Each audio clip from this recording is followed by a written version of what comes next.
Good evening. It's Sunday. We're in the fish room. Another Happy Place Aquatics interview. We have Price Tag Aquariums. There he is. Evening, everybody, or morning or afternoon, or wherever you're from. There we go. All right, sir. So, in case everybody doesn't know who you are, and there's nobody here yet, so we can wait a minute and wait till people get here. We can just shoot the proverbial breeze until then. Yeah, there you go. Keep. I would assume that people probably watch your replays though, so feel free to talk Absolutely. whatever you talk about. So, yeah. So, what kind of fish do you primarily keep? African cichlids, mostly peacock and haps, and then the one behind me here, they're imbunas. Awesome. So, What's up, Bluebird? Welcome. Yeah, I have a community tank. There's one over here that has a bunch of mollies in it you can't see, but then there's also one upstairs that have various different types of community fish. So, but mostly African cichlids, peacock and haps. So that's my expertise at the moment. I started out with African cichlids, and then I jumped over to South Americans. I prefer them for some reason. I don't know why. So go ahead and introduce yourself for the people who may or may not know you. Well, my real name is Joe, for anyone who doesn't know.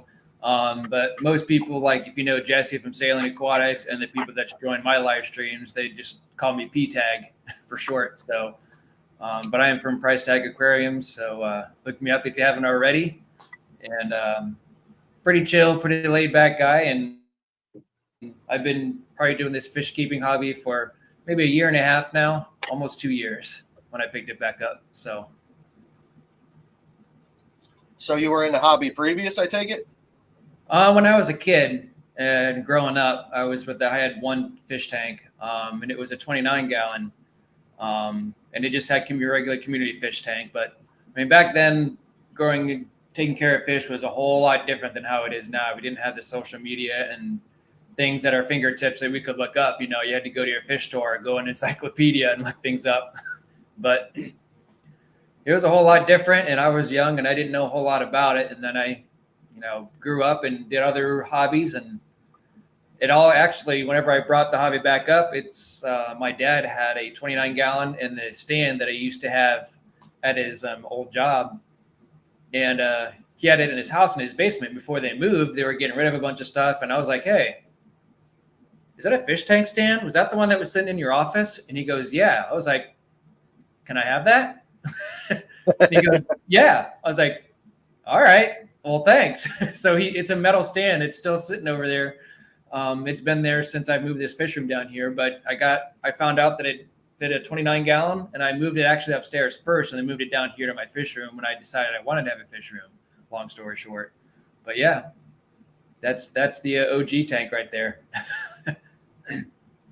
So that's how it all got started, thanks to my dad and his stand that he had in his basement. That's how it usually happens. Then you end up with MTS. Oh yeah, that definitely got me for sure. For those who don't know what MTS is, it's real. I promise you that. Multiple tank syndrome. I'm north of 60 tanks right now. Wow. What is your average size tank though?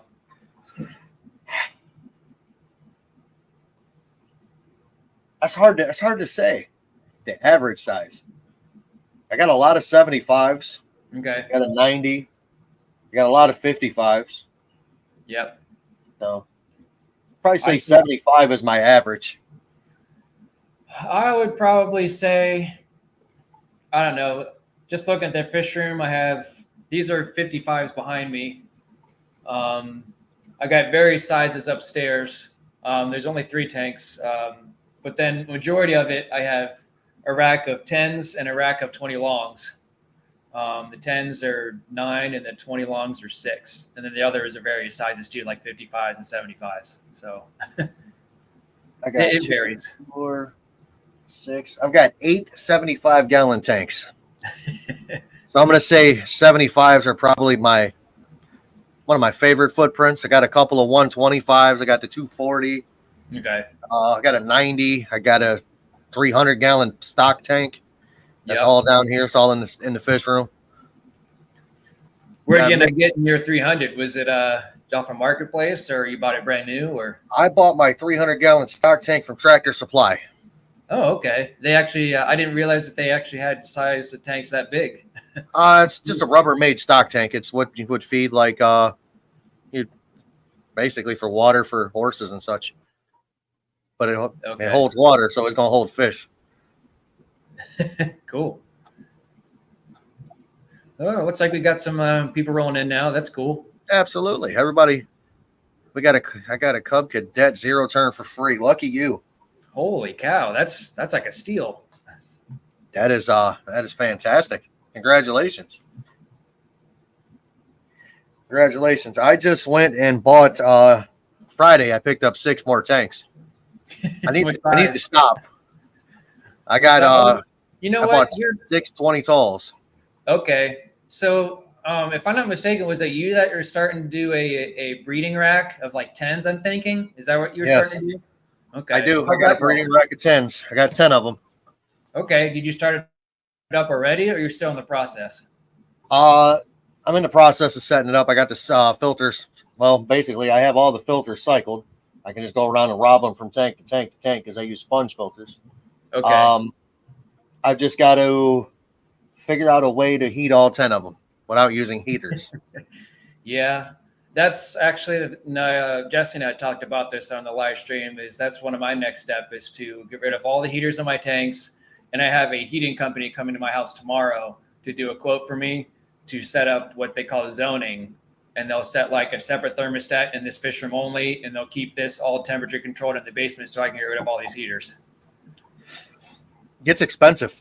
Yeah. Yeah, I mean, even having all these heaters in the tanks, that gets expensive. I noticed a significant increase in my electric bill. Absolutely. But yeah, Welcome. It does get expensive. Man, we got all kinds of people rolling in. I like it. Uh-huh. Aquarium Fantasy says hi. Yep. Got you saying hi to everybody. We're doing good here. Awesome. Look at this. Corsair sound system. Says my garage turned to a fish room. Yep. He's been talking about that too. That's his whole plan, to have a fish room in his garage and have it temperature controlled. So that's my plan too. Welcome, Bill's Nanos. That is actually my guest for next weekend. Is Bill's Nanos. So Okay. I was in this. I've been in this hobby for a long time. I was in it when I was a kid, and I got out of it. Now I got back in it with a 10-gallon tank. That's all it takes. It's all it takes. As bad as it sounds, that 10-gallon tank right now has grown out probably 100 electric blue Acara for me. Isn't it great though? Yeah. And I just start to need more room for it, and you need to get more tanks, and that's how my situation has rolled out too. I don't know, man. I got too many tanks down here. And like I said earlier today, I messed up when I did this fish room. I've got the big tanks on this side. I should put them on the other side. Okay. Everybody's like, oh, just move them. I'm like, man. I was like, hey, you come here and help me move them. You ever move a 550-pound empty 240-gallon tank? I don't think you have. Nope.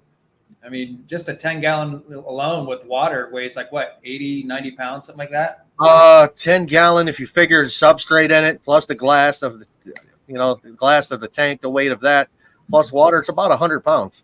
Yeah, I thought it was pretty close to it. So, I mean, it's a lot more weight than you think. Yeah. I mean, I estimate that tank behind me weighs 2,700 pounds. Yep, I believe it. Plus I overbuilt the stand. So I built it's all 2x6 construction.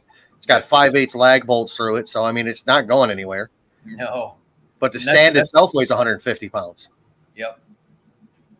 So. Yeah, both my racks, my 20 gallons and my 10s, I built myself. And then because fish were growing so fast and I was having so many, I just bought a rack from Home Depot just so I could get my big tank set up real quick. So I have got this one. It's a Home Depot stand. It's a Husky. Yep. Yeah, mine was it might be a Husky too, except mine's black. So I mean, I had a lot of fun building the stands, and it was definitely a huge learning curve for me, but it was a lot of fun, but it just took up a lot of time. And like I said, do what you got to do, you know? Yeah. I built that 10-gallon fry rack. Shit, I think I built that thing in 2 hours. That's good. Are Just you, off the top of my head, I didn't even have a plan. okay. That's how my brother is I just too. went at it. He's been in construction for so long that he can build stuff in like a matter of a few hours sometimes, and then he just goes to the next project, and he's really good at it. Yeah, I don't. I'm not a carpenter by any means, but I mean, I can fix some things. I can make Okay. things happen. So if And I that comes if I with, take my time, I can build something. yeah, that's kind of how I am too. And I spent a lot of time in looking into how to build these stands. So like if I put my mind to it, I'm usually okay with it. But yeah, it comes with being a homeowner too. Once you're a homeowner, you start learning stuff you never thought you'd ever learn before. Absolutely, I've done a lot of. I did a lot of the work on my house. I bought my house in 2013. Okay. I gutted it myself. I did all the trim work. I mean, all the trim work I did everywhere throughout the house. I hung all the doors, all the light fixtures. Yeah. Uh, That's awesome. I did this whole room down here. This used to be an open basement. I built the whole thing. Me and my father-in-law, we were bored, and we started on Christmas Eve, and we were done by New Year's. Nice. And this was your plan to create a fish room then? Or was No, it? Okay. it was a little living room / game room, Okay. and then And I then got it tired evolved of into it. a fish room. Yeah, got tired of it. Took the couch out. The TV's still on the wall, so I have something to Okay. watch there. I got a 55-inch 4K on the wall, so I can watch TV when I'm down here. But Yeah, there you go. I Awesome. spend a lot of time down here. Yep. Probably more than I like to it sometimes, but no, it is what it is. You got to take care of what you got to take care of. These fish need, everything they can get to stay healthy. I like the hat, by the way. Oh, thank you. Where are you located at? Ohio, Canton, from Broadview Ohio. Heights. Yeah. I'm right up the road from you, man. I'm like 30 minutes away from you. Oh, really? I didn't Yeah, know that. I'm in Broadview Heights. Okay. So you probably know about Aquatica Aquarium and Gallery. It's where my 125 South American cichlid tank came from. They're a nice place. I mean, they actually have some stuff that you wouldn't find anywhere else. Drive a little further north and go to Agnaquatics. What's it called? Agnoquatics. Okay, I'll have to look that one up. Ag Aquatics. It's a great fish store. He's into what you're into, cichlids. That'd be perfect. Looks like they must have an Instagram. Is that near Mayfield Heights too? No, that's right by me in Broadview Heights. Okay. This mother. You know the one thing I hate about iPhones, if you got an iPhone, for some reason chargers just don't like to stay in the damn thing. Yeah, because the plug-in's so thin.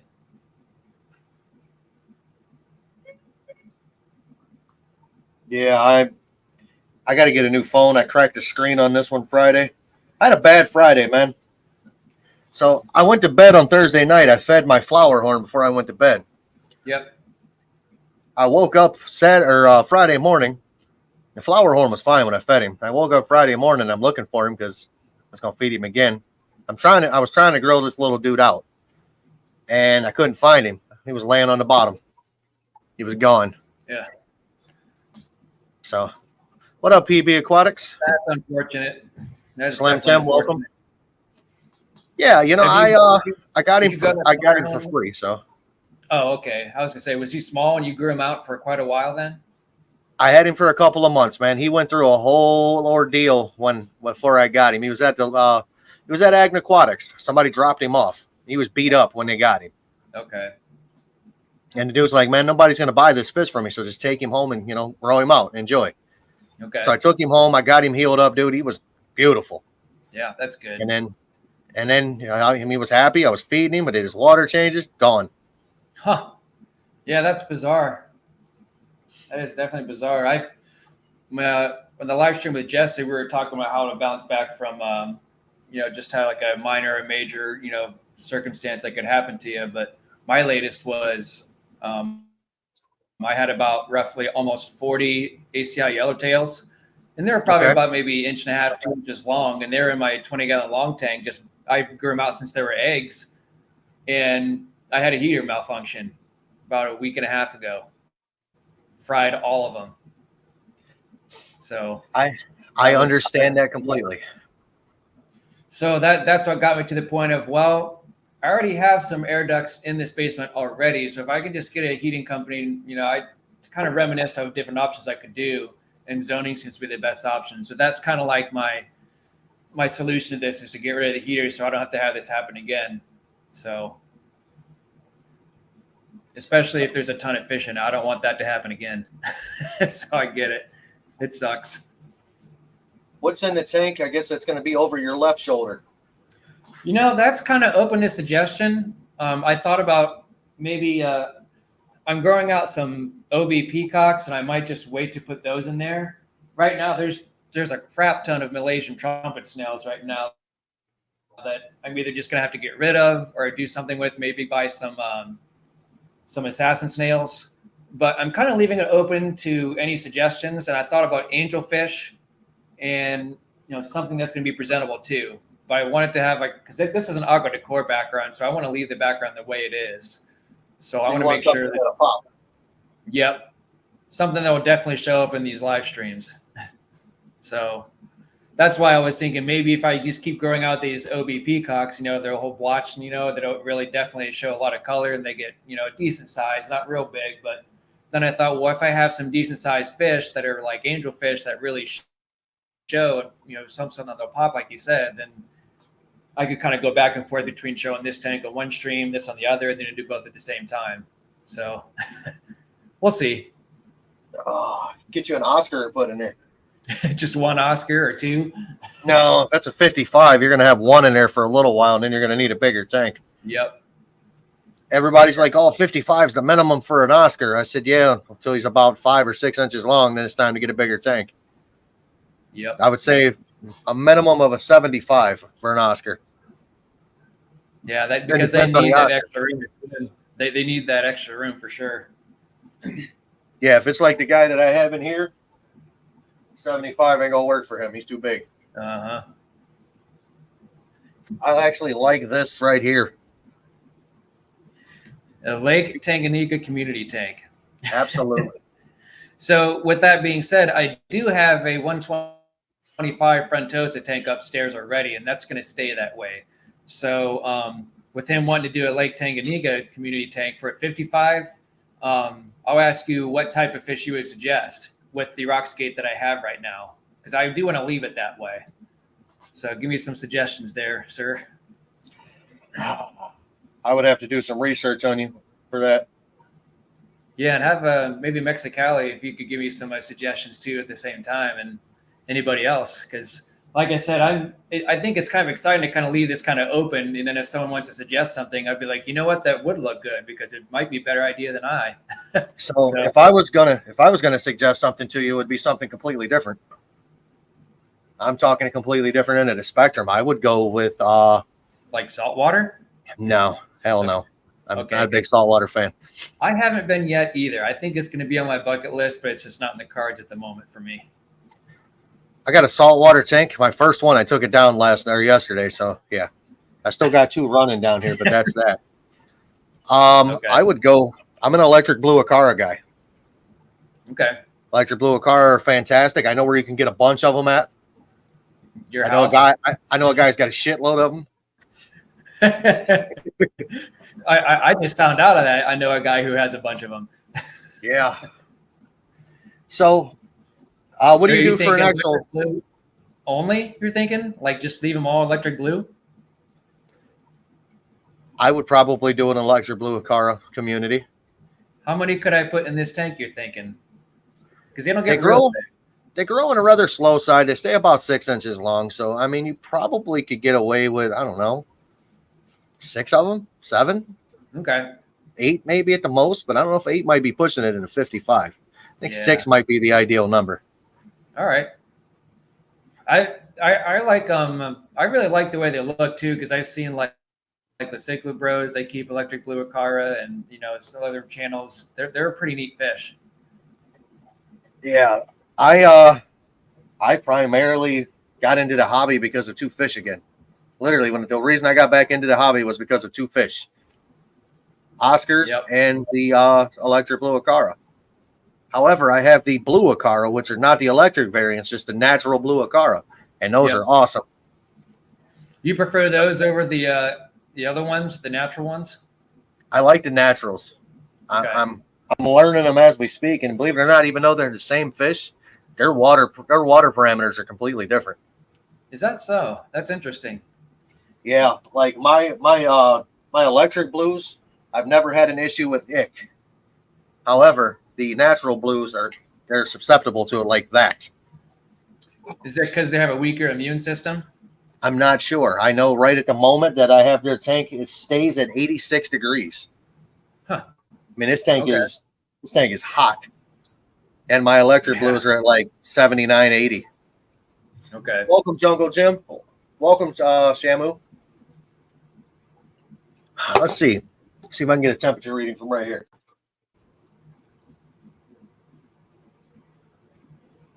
Yeah, that's incorrect. Jungle Jim looks like he's talking about my background. Looks like. Cool setup in the background. Absolutely. Yeah, I appreciate it. That was help from my brother. I had the idea and the specs behind it, and then he helped me build it. So. I agree with J Rock as well. Discus would look cool in there too. Yep. I don't know, because discus, I really like the discus, and they probably go perfect because being 55, being taller and a little bit more narrow, they would have no problem swimming around in it. But I think their water parameters are a little bit different than your average fish. Doesn't it have to be a lot warmer? A little bit. I'm not really sure. 81, 82 degrees would be okay for discus. And that's what I thought too. And if that being the case, I would almost have to have a heater in that tank because I want to keep my room temperature around that 78 degrees. And then it keeps the other tanks around that 74, 75, which is like perfect for the African cichlids.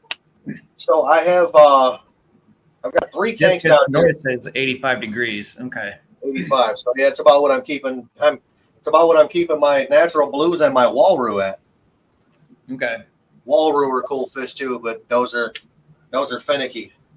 Okay. But I have three tanks down here with no heaters in them, and one of them has a red tiger moto in it. He's doing fine. That tank is what, 75 degrees, and my saltwater tank doesn't have it anything in it. It's at 77 degrees. That's literally good. my saltwater tank. My room temperature is 73. Okay, so it's pretty close to your room temperature then. Yeah, my saltwater tank's never had has never had a heater in it.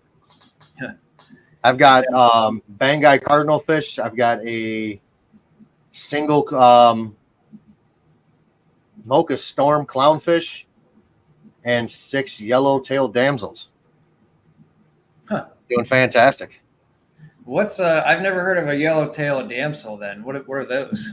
Blue and yellowtail. Look similar to an ACI, but compact and small and salt. Okay. Sounds good to me.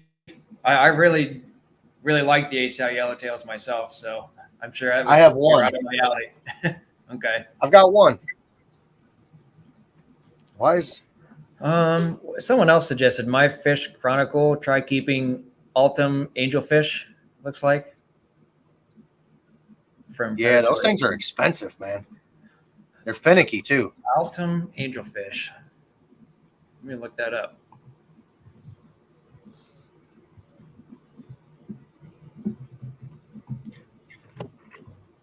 I don't know, Tim. I wanted it to be off. I guess because it was on for 9 hours today, so I left it off. But I mean, if you want me to turn it on, I will. Seems like they get a pretty decent size too, about the size of maybe your hand, or maybe a little smaller if the fins are stretched out. Altums get huge, dude. Yeah. Yeah, probably about the span width of your hand then. There. There's the 240. Turned on, live and in color. Seems like discus seems to be the one that everyone's suggesting. I like discus. I do. I will. That will be the next fish I get, even though people seem to think I have them hiding around here. Okay. Everybody's like, "Oh, you got discus food. Are you feeding discus?" No, I don't have. I have discus food, no discus. I have fish that are similar to discus, but they're not. I feed that food to my walrus. I don't know what discus eat. Like, what's their primary source of food, and what do people usually feed them? I guess I could ask Discus North that question because he'd probably know. Discus North will definitely know. Yeah, if you look at if you like African fish, man, I would honestly look up the Tanganyikans. Okay. They are some pretty fish. Highlight Mexicali's last message. So if I watch the replay, I can. It would be up top a little bit further. He suggested some fish. Yeah, those ones. So that way, whenever I watch the replay, I can go back to this and watch it and look these up. Perfect. Thank you, sir. You're welcome. Oh, we got Jungle Gems in the house. Yeah, I don't know. I think I want to try a different style of fish that I've never kept before. You know, Yeah. I got a lot of different fish. I've got everything from tetras to cichlids. I'm just more prone to getting cichlids because I just like it's pretty much as close as you can get to without being saltwater. Yeah, you get colorful. Uh-huh. I do have the tank for it to go discus. He is correct. Well, when I get the tank I'm going to pick up tomorrow, I will definitely be able to put discus in it. Thinking of how many I could actually fit full grown in a 55. That's probably a little small, but I imagine a good, decent group, probably like 6 or 7. You know, I've said this about some of the fish that people keep. The hardest fish that sorry to interrupt. Discus North said bloodworm, shrimp, and what did you say? Beef heat. Okay. Beef heart. Beef heart, actually, yeah. Okay. That's good to know then. But yeah, go ahead. The walrus are hard to keep. Everybody says they're not. They are. Their water has to be just as clean as a discus. Okay. So if I can keep those alive, I'm pretty sure I could probably do discus. Discus is actually on my list of things to do. So they're just pricey. Maybe we should ask Discus North because I have hard water at my house, and it's a well. So I don't know what type of water they need to be in too if I were to go that route. Would I have to literally like do something special to my water? Because right now I don't have to do hardly anything. I think so. I can't really answer that. My walrus are basically the same fish. My water is hard. My water is hard enough to literally walk on. I could be Jesus and walk across this water. I'm serious. It's that hard. Fair enough. He just says his is 8. Yeah. 8 off straight out of the tap. Because that's kind of how mine is too. So they must be similar to the African cichlids then. So I probably wouldn't have any issues then. He said he does run a cheap tab filter to bring it down. Okay. So I know my tank, my water is hard. I know it is. But here's what I'm going after. The fish in your area are going to be on the exact same water you're on. Like, say you got a fish store that's 2 minutes down the street from you. It's going to be on the same water system you're on. They're changing their water. They're doing the same thing to it. I think a lot of the time it is just, I think everything is just overcomplicated. Yeah, I don't really chase a whole lot of water parameters either. I just leave things the way they are, and they've been doing just fine. That's why I don't like a lot of the Facebook groups and stuff I get on, man. These people are like, oh, your water's got to be perfect. You need to test. I know when something's wrong with my fish. Yeah, you can almost tell. You just watch them. I mean, that's just alone in itself. My African cichlids will tell me when the water is disgusting. Mm-hmm. They're all at the top. Yeah. They're like, hey, asshole, clean us. Come on. What are you doing? This tank's a mess. This tank needs to be clean. Get over here. You know what? My pH does not swing. It stays the same. Yeah, So mine's around the high 7s to almost 8. So it's holds pretty solid. So mine goes between 7.5 and 7.8, okay. depending on the day. Yeah, sometimes if you have a well at your house, sometimes it also depends on the season and how much rain you get. That sometimes can affect your water parameters too. Not a lot, and from my experience, it didn't, but I have heard that before. I understand that testing does have its place in the hobby, but the way that some of these Facebook groups are, man, they're like, test, test, test, test. You got to test that water every 2 days. No, you don't. Yeah.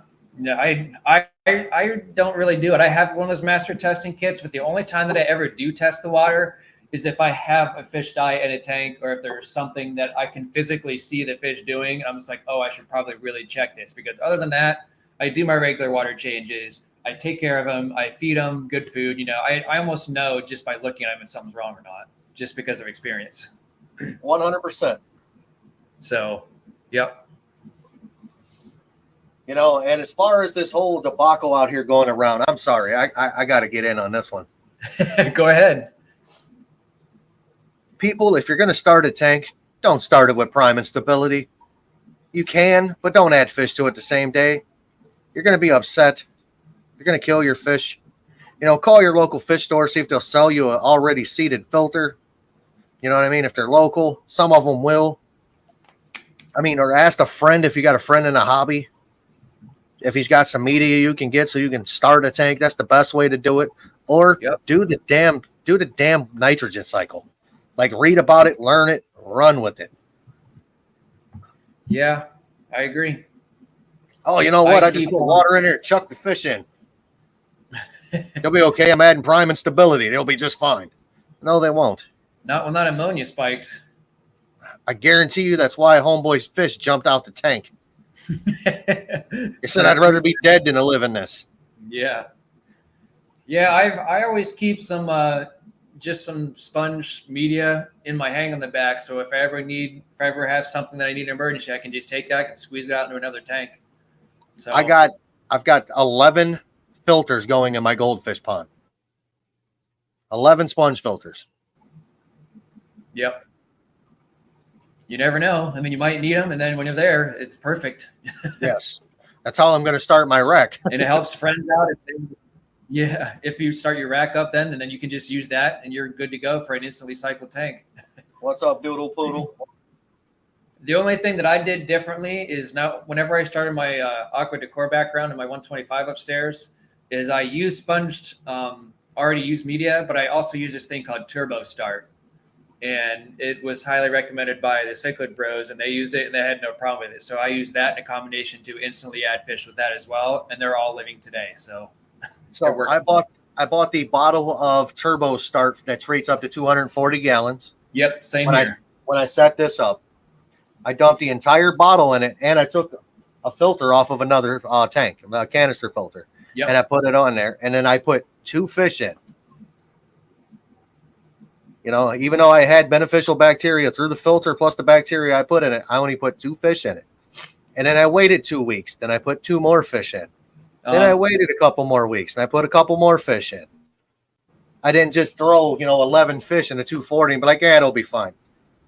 Yep. I added prime and stability. They'll be just fine. They're all surviving to this day. They're sitting there. They're living. Yeah, that's good. I've told people I have killed more fish than most fish keepers have kept with the amount of time I've been in the hobby. And how long did you say you were in the hobby then? You said I've been in it since I was 9. Oh, wow. I'm 43. Okay. I got out of it for, 5 years and came back. Okay. Yeah, so you definitely have some experience on your belt then. That's always good. Yeah. I have did an in-fish cycle. I did it with Danios. I didn't start out with a whole mess of them. I started with like 5 in a 29-gallon tank. Okay. I let it go for a month. It was fine. You want to know something? That's the healthiest tank I have right now. It's my purple. It's my purple clown puke tank that everybody hates because of the gravel. Oh, yeah, probably because it's like a bright purple, so a lot of people use that for glowfish, the ever so popular kid fish. Yeah, absolutely. I am going to agree with this right here. Are you even a real fish keeper if you've never accidentally killed a fish? I got a story. I did a water change. I did a water change on my 55-gallon Tetra tank, and I had to water. I had to water off. I mean, it was freaking cold. And I'm looking at the tank, and these fish are like, I mean, they're all like dropping out of the water, dude. It looked like they were just floating and dying. I'm like, shit. So I hurry up. I take a pump. I chuck it in there. I throw the hose out the window. I got to pumping water out. And as I'm pumping water out, I'm putting warm water in. And next thing you know, I didn't lose one fish. Wow. I about froze these fish together or to death, but I didn't lose not one fish. They all survived. That's fantastic. I was like, That's shit. really good. Yeah, that was a close call, though, for sure. In my opinion, it's always a fish in cycle. It only cycles so far without population. Yep. It has to recycle to adjust to the fish you add each time. Adjustment period is a minimum of 3 days. Absolutely. Yeah. This guy right here hates my purple tank, but he'll admit that the plants look fantastic in it. Yeah, that's another thing I want to do eventually is get a planted tank, and I want to do that one upstairs with my community tank. But what do you have in your community tank? There is mollies, rummy nose tetras, rasboras, and a pleco, and there's some smaller loaches in there. Not clown loaches, but just smaller like zebra loaches. Okay. I had mollies eating plants. My mollies were that's the thing. I was kind of curious about that myself because I don't know if it was a pleco, but maybe it was the mollies. That maybe they kind of chew on some of the plants at times. Pleco will certain plants. Actually, most plants they will, but my mollies were just, I mean, they were eating Amazon swords, dude, and nothing really eats Amazon swords. No. My Oscars, my Mbunas would eat Amazon swords. Yeah. They'd eat Amazon swords, they'd eat Anubias. I mean, they'd eat it all. Like I wouldn't even have the roots. I think Jesse did something where he put something that floats in the top of his tank, and I can't remember offhand. I don't know if he's still in here or not. But it's basically just a pile of plants that just floats on the top of his tank, and they don't bother it. That's the only plant that works for Mbunas. Everything else they just devour. Pothos. A lot of people use those in their tanks. Okay. I have my top. Yeah, it's supposed to be healthy for him too. So. See, this is how everybody's doing things, and I'm not the only one that thinks the same way. You got to have fish. So here's where I think somebody's talking out of their ass when they're talking about adding prime and stability to a saltwater tank and just instantly throwing fish in it. When I set up my 32-gallon Fluval, I did the prime and stability by the bottle. I followed the directions, and I didn't put a fish in it. I let that tank cycle for, I don't know, it was probably a month. Uh-huh. One day that tank was cloudy as can be. You couldn't see it. It looked like a mud puddle. 2 hours later, it was crystal clear. 2 hours later, it looked like a mud puddle again. It did this every day. Oh, wow. For a month. And then all of a sudden, one day it went clear and never changed again.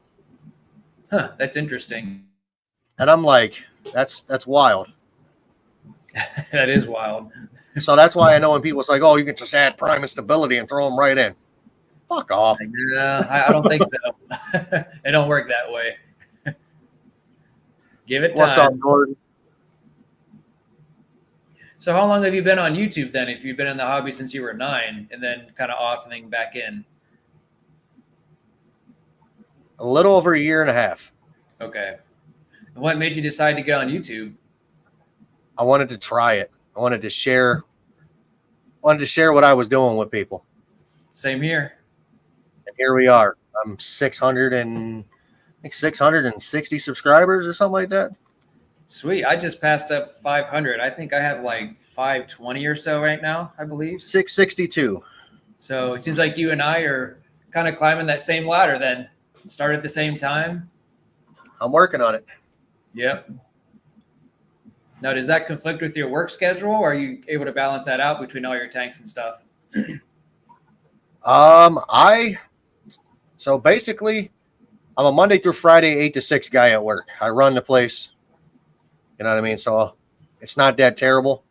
I do it in the evening sometimes, Wednesday nights. My fry rack, I don't care how tired I am. I come down here and clean. I change the water in it 3 times a week.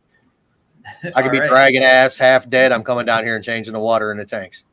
So you were but on these last guys, night too, then. So for Saturday, was that a different thing for you, or is that just you decided to randomly get on? I wanted to get on last night. I wanted to do some things because I wanted an easier Sunday. Okay. So I had the entire side of the fish room had to be done except for the pond and the 255s and the 65 that's over there.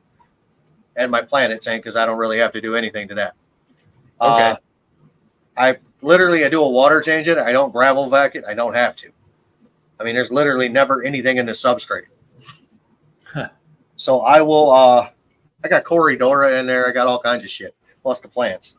So then I did all those tanks over there. Then I came over here today and I did these guys. Actually, I did this one last night. Yeah, that's kind of when I hopped in and it was like, wow, that looks really good. You know what? I didn't even use the big pump. I actually used my smaller pump to do this. I got a 3,800 gallon an hour pump that'll drain this thing down half in less than 3 minutes. Yeah, those pumps are nice. I ended up buying a CJ Ultra pump so I can do that same thing with my bigger tanks. And then I just fill it up from my slop sink and run a hose through all these tanks down here. But yeah, mine is an actual sump pump, like you would buy to put in your sump in the basement. So it's made to made to move water. It's got a inch and a half pipe on it, so I mean it will shove water out quick. That's good though. I can go up to 2-inch pipe on that, or 2-inch tubing on it, but I'm not buying that. You got me now. That ain't happening. Yeah. So I did the fry tank. I did all these guys over here, and I'm pretty sure some of these people probably thought I was nuts. Because when I drained my 75 today with my natural blue Acar in it, I put an ass load of salt in that tank. Oh, like more than what you wanted to? Absolutely. I always do. Okay. They get ick really easy. And if that can combat that, which it has, I'm going to continue to do it. Do you use Epsom salt or like your normal aquarium salt? No, I use Morton's water softer crystals. Really? It is 100%. It is 100% pure salt. It is as pure as aquarium salt. Actually, maybe purer, because it's purifying what we drink. So is it cheaper then when you buy it because it's more of like a bulk bag instead of like buying it at a store? 40-pound bag of it is $7.76. See, that's perfect. So might as well keep rolling with it because it works. I bought 80 pounds of it for $14. I mean, $15. What is 80 pounds? What is 80 pounds of aquarium salt going to cost you? A lot. I mean, just one of those boxes alone costs you $7 probably. Correct. Crazy. As long as you can keep them alive and healthy, that's the important part. So, and those electric blue cars are definitely pretty fish. So, these are my natural blues. These are not the electric variant. The electric variant, I don't have to worry about. Shamu, you're probably north of $300 on a tranny service, especially on a Toyota. And it's probably a CVT, if not more. I know my my Nissan, I don't have it anymore, but it was at least $3,000, and that was just on an SUV. So if it's anything like today's world, it's going to be expensive. That was just a fluid service. If you had a CVT and a Nissan, man, that's its Achilles heel.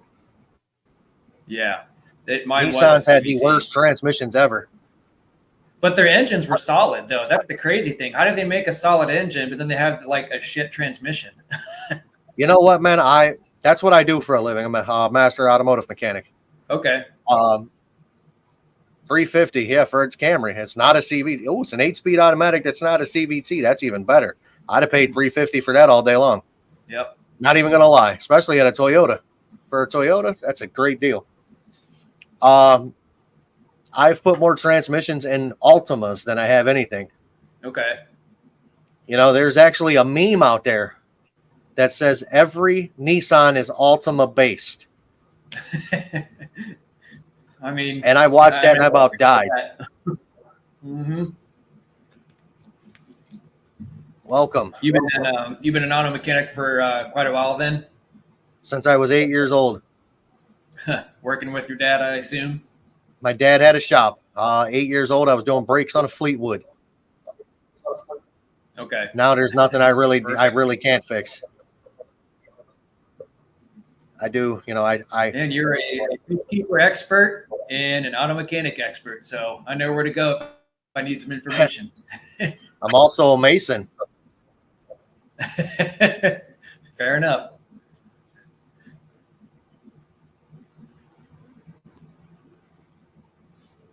That is he could not have said that any better. One of these days we'll actually have to I didn't realize you were so close to me, so maybe one of these days we'll have to meet up and, you know, shoot some shit or whatever.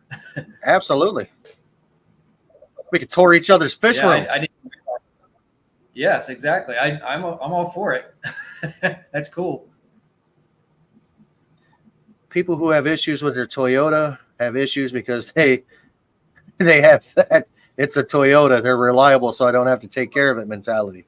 Man, I promise you, everything that I work on, the least 2 cars that I work on are brands are Toyota and Honda.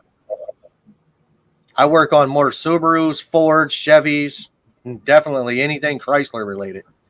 Okay, but I mean, religiously.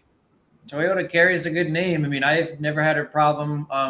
Well, I had a Celica, a 2000, and that transmission went bad, but the engine was, or no, I take that back. It was the engine, not the transmission. But Celicas were kind of a crappy car to begin with, from my experience. It depends on the year of the Celica.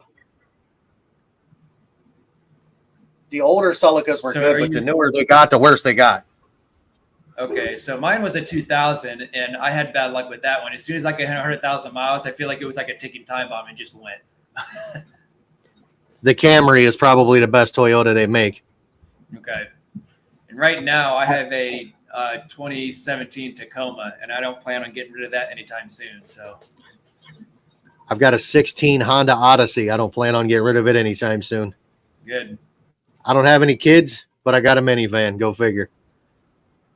Gotta have something to haul them tanks around.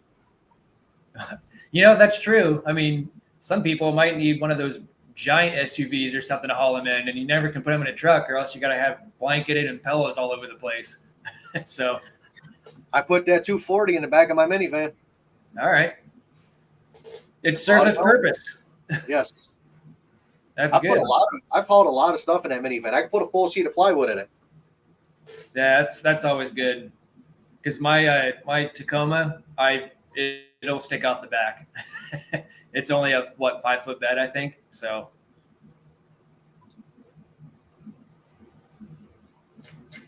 Oh, my man never lied on that Camry engine either. The 2.4 liter and the 07 to 09, they burn a lot of oil. 266 on a Yaris. Look at that. We get the Yaris for the win. Man, I drive a 13. Me personally, my wife has the van. I drive a 13 Ford Fusion. I hate that car. I literally hate it.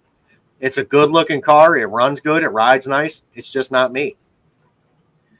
The only Ford I've ever had was an Escort, and it was like an old winter beater. Is all I used it for. Escorts are tanks, man. I had a couple of them. Yeah, it never had an issue with it. I only paid like $1,000 for it. And it ran and it ran and it ran.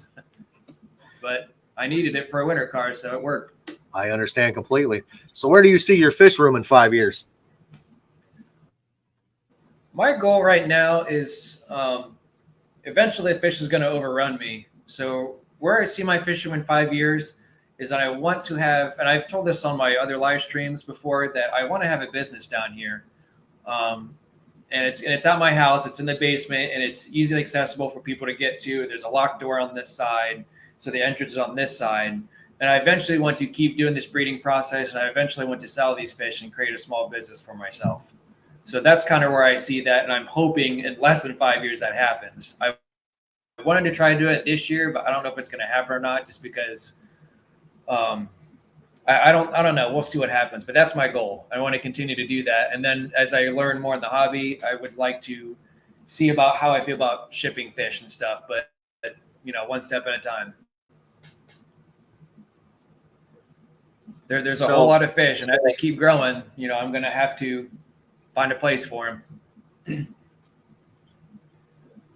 My question is, what is the one fish that you want to get in the hobby? Like a bucket list fish. Yes. Well, one of them's already checked off, and that's the frontosa. So aside from that, I really haven't put much thought into it, to be honest. That frontosa was like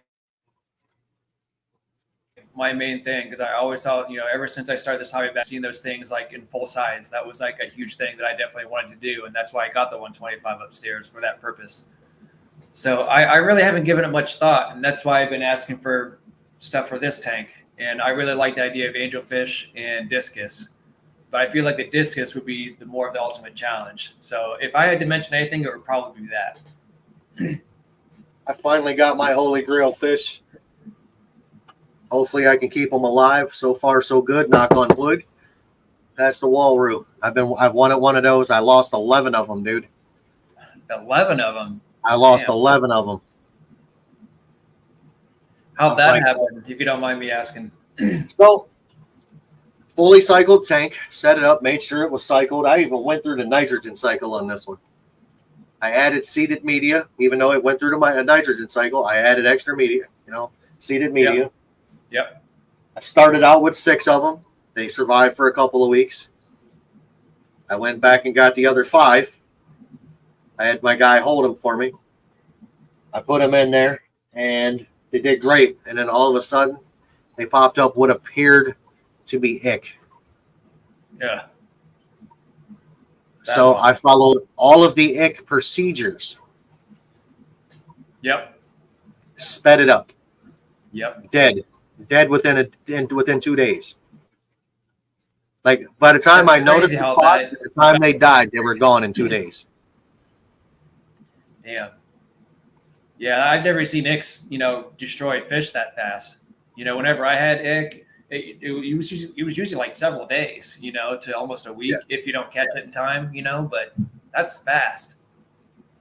So I have a friend, and I actually sent him one of the worst fish. And he looked at it and he was like, bro, that's not ick. I'm like, all right, what is it, Epicellus? He said, no. I'm like, what the hell is it? He's like, I don't know. And it was like 3 or 4 days later, he got back to me. He was like, hey, your fish had velvet. Yikes. I'm like, great. I'm like, so what do I do for this tank? He's like, you need to scrap that whole tank. Wow. It can affect that whole entire tank then, huh? Yeah. So I took the tank and I did something really stupid. It's a 90-gallon tank. I put a gallon of peroxide in it. Wow. Straight peroxide. Let it run for 2 days. Did a 50% water change on it. Let it run for 2 more days. Did another 50% water change on it. Let it run 2 more days. Did another 50% water change on it. Brew a shitload of Embonas in it. Mm-hmm. They're still going. Wow. And when I say a shitload of Embonas, I put 50 of them in there. Peroxide worked. Yeah. Holy cow. And them Embonas breathe like mad too. Oh yeah. I mean, Jesse knows they kind of multiply like rabbits. Yeah, it definitely wasn't Epi, J-Rock. It was 100% confirmed to be Epicellus, or not Epicellus, velvet. So I know what to look for when that happens, and when that happens, you got to treat with something that has copper in it. Yeah, that's crazy. Dude, went from beautiful little gray fish with spots down their side, like little brown and black spots down their side, Yep. So it looked like their skin was melting off of them in like a couple hours. Holy cow. I mean, it was terrible. Yeah. But you live and you learn, and sometimes that's the best way you learn is whenever you have something like that as bad as it sounds. And that's just how you learn in the hobby, just like we talked earlier. If you don't have a fish that dies on you, you're not learning anything. That was a costly mistake. It wasn't even my mistake. You know what I mean? I don't know how they had it. They had to have came with it. Yeah, So, that's unfortunate to have that being carried over to, but at least you handled it though. it was a $240 mistake. Yeah. I it sucks. Yeah, it's sometimes like I had ick in my peacock and hap tank, and I had like 4 or 5 fish die from that, and that was when I didn't even know anything about ick. And I first started that tank, and some of those fish they grew out to be really, really neat, and I ended up losing about 3, 4 fish before I found out what it was. And some of those were like $50+ a fish. So Absolutely. I get it. So these natural blue Acara I got that had ick really bad. And I mean, they had it bad, dude. I didn't lose one of them. Not a single fish. That's good. And I used salt. Yeah, that's something that I've used with my tanks too. Even if I see a slight adjustment in any of these fish, I try to keep up with the salt, as a natural healer. If I have meds on hand, I use it, but I kind of like the natural healing, and it seems to work best for me. So Is there have any a, medications that you use personally that you like using that worked for you, or do you more prefer just using salt? I've had Melifix works really well for certain things. I've used it. I used it on my flower horn when it was all messed up. Okay. Melifix and aquarium salt. This two my go-to. Occasionally, Marison if I have to, All right. and General Cure. That's about it. The ones that I've had the best luck with is the General Cure, and I mix that with aquarium salt and Epsom salt kind of combined, and then I will use Melifix every now and then. But I haven't had as much luck with Melifix as I do like the General Cure, and I actually use the ICX bottle if need be because I still have a little bit of that left. But that's kind of my stuff that I use. I used ICX once on Ick, and it did absolutely nothing. I mean, I followed the instructions, turned the heat up, blah blah blah, yada yada yada. Did not work. I mean, I battled it for I don't know, probably a month. Yeah, that's about how long I battled it for. And then once I found out that that's what it was, and it started getting worse, it worked for me like magic. It was so weird. It was just like all of a sudden, poof! All the fish started coming back from what they were, after I lost a few and learned from it. But it worked. My RTC had it too. I took him out of the tank. I put him in a 1 gallon container, and I put probably 10 gallons worth of salt in it, and I let him swim in it until he started swimming like sideways, like he was all lethargic. And I put him back in his tank, and he was fine. The next day, he was he was spotless. Some of it's stress though. Sometimes if that happens, if they're stressed, and then something that kind of help alleviates that, then sometimes they can bounce back just that quick. It's amazing what stress does to a fish. Even animals too. I mean, look what it does to a human, man. it's crazy. Yep. I mean, you're going to have bad health problems. If there's something going on in your life, there's something going on with the fish and it's really stressing them out. I mean, it's not healthy for anything. Absolutely. Stress does nothing for anybody. Welcome, Lisa. Yeah, I don't know. It's just getting the information that's on the internet that comes out of some people's mouth is just not good. Yeah. I've argued with a lot of people about tank size on fish, and it's pointless at this time. Yeah, it's really hard to justify that to anyone, especially if someone's new to the hobby. And I guess technically I'm still kind of semi-new because I've only gotten back into the hobby for almost 2 years. So I'm still kind of like learning as I go along.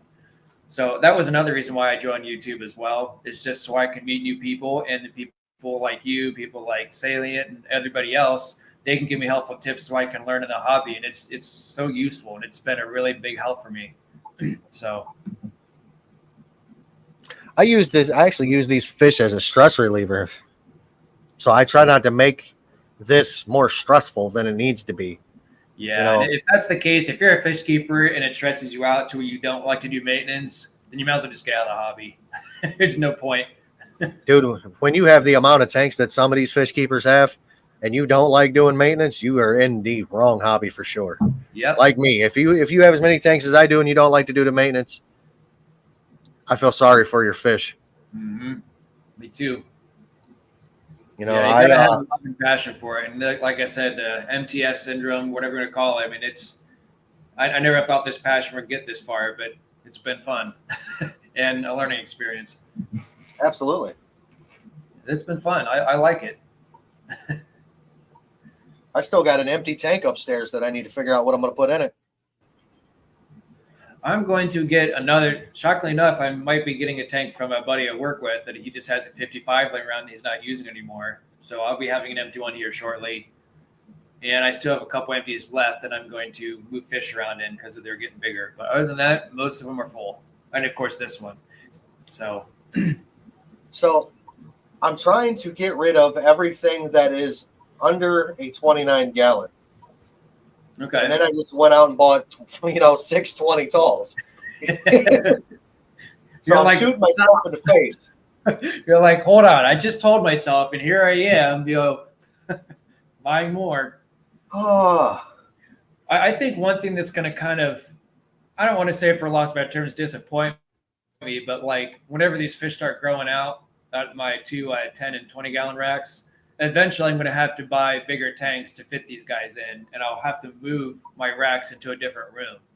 And that's not going to be for a while, but when it comes, I'm going to be kind of disappointed because I spend a lot of time on the racks, and I'm going to have to figure out a new situation because it's going to be a growing hobby, and it'll have to go to the next big thing, So I'm not sure what I'm going to do at that point. I'm going to have to contact somebody I know that works for Home Depot and see how much I can get a pallet of 2x4s for. Yeah.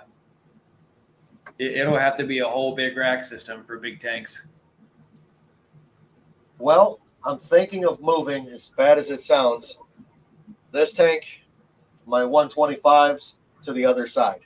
So my 240 and my two 125s, and make this entire wall right here a tank rack. And as of right now, 612, it's probably 22 feet long. Yikes. That's a lot of movement. I could get a lot of tanks on a 22-foot rack. Uh-huh. Yeah, that'd be perfect.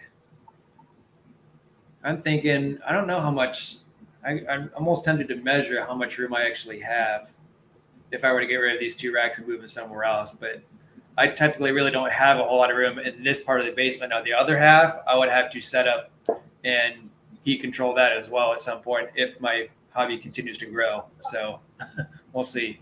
There you go. I do have a spare side of the basement, but there is some storage stuff in there, long story short. But it definitely could be done if I wanted to. There's this side of the basement right here. Okay.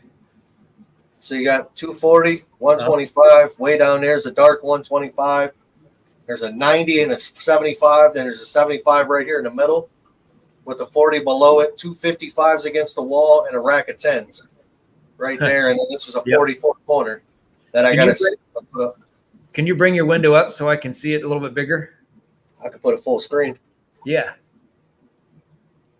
Okay, there we go. It's a little dark. Yeah, but I can see everything that you were mentioning. So, Yeah.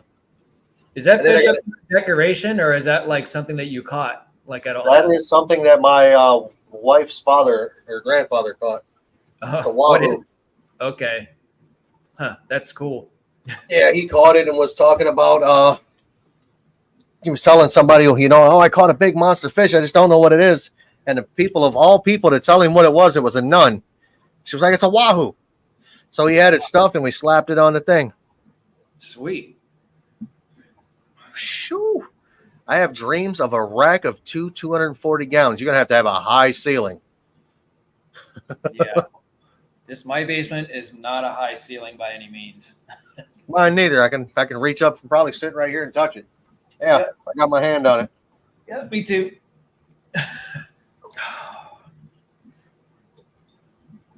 But you know what, man? It's somewhere that I can get away from everything. I can do what I need to do. I can have fun doing it. Yep. And that's really the ultimate goal for myself too, is wherever I see myself, as long as I have fun and keep learning in the hobby and do what I want to do, I'm okay with it. You know, I went down a rabbit hole of old videos. So I jumped on like KG Tropicals, Primetime Aquatics. I jumped on the King of DIY. You know, I went to all of those guys' old videos. And I just started, honestly, I started binge watching it like I was watching a new Netflix series, you know? Uh-huh. And when it was all said and done, I'm like, man, these guys are definitely different than what it was back when I was doing this. Because back in the day, I just had goldfish. Yeah, mine was just, you buy a goldfish, you buy a betta, or you buy something that, you just wanted to make it work. I had a goldfish and a common pleco in a 10-gallon tank. Like the one that gets to like a foot long pleco. Yeah, my goldfish ate the pleco. You would think it'd be the other way around, but that's crazy. But goldfish are really hardy. I mean, they can like live through a lot of traumatic, movement, I guess, from what I understand. So they can take a lot. So the goldfish I got from a fair, he was a feeder fish. He had one eye. Uh-huh. I had that goldfish for 11 years total. Wow. Like he was still there when I moved out. I left it at my mom's house when I moved out. That's crazy. I only had one eye this entire life then. One eye its entire life, and lived its entire life in a 10-gallon tank. I feel bad for that fish. Now that I've been around this and doing this long enough, I'm like, man, that fish was mistreated. But then I got thinking about it. It got its water changed twice a week. So to be fair, I mean, it got treated pretty well because it had a good long life. Yeah, and it ate a common pleco like it was a snack. I had to grab the fish. I had to take the pleco out of the goldfish's mouth. That's crazy. Pleco was already gone, but he was trying to devour it and he couldn't get it down. So I'm holding this big goldfish, and at the time I think he was like 5 or 6 inches long. 5 or 6 inches long. Was the pleco probably around the same size, or was it a little smaller? Yeah, little guy. Little guy. Huh. So, but the one fish there was a fish in there with the goldfish, and he never ate it. It was his friend, was a zebra Daniel. Never ate it. Ate anything else I'd put in there, but that zebra Daniel. That was his buddy. Huh. It's crazy. Sometimes you get fish like that to where like some don't work out, but then the ones that you would think would never work out end up working out, and it's really bizarre. It's all an experience, and if believe it or not, some fish do have a personality to them, especially at your Oscars. I mean, you probably know from experience having an Oscars that like they're almost like a big puppy dog. It seems like. These two in here are good. I don't have any issues with the two I have in here. Okay. They're up here. They're like Bonnie and Clyde together. You know what I mean? They just hang out and swim together. Yep.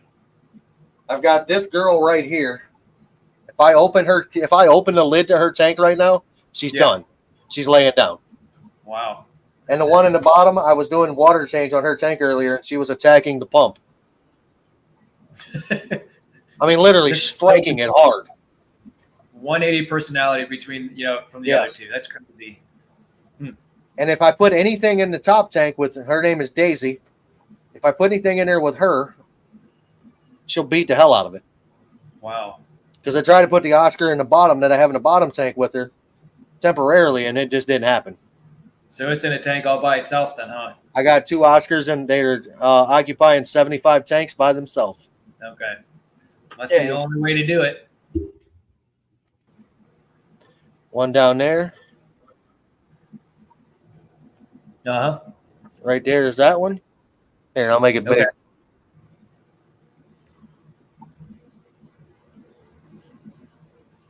Ooh, I like the colors on that one. That's a nice one. She's a Lutino. Okay. Nobody really likes them. Everybody's like, oh, that's an albino. It's not an albino. It's a Lutino. Yeah, because the eyes aren't like that reddish color like albino would have.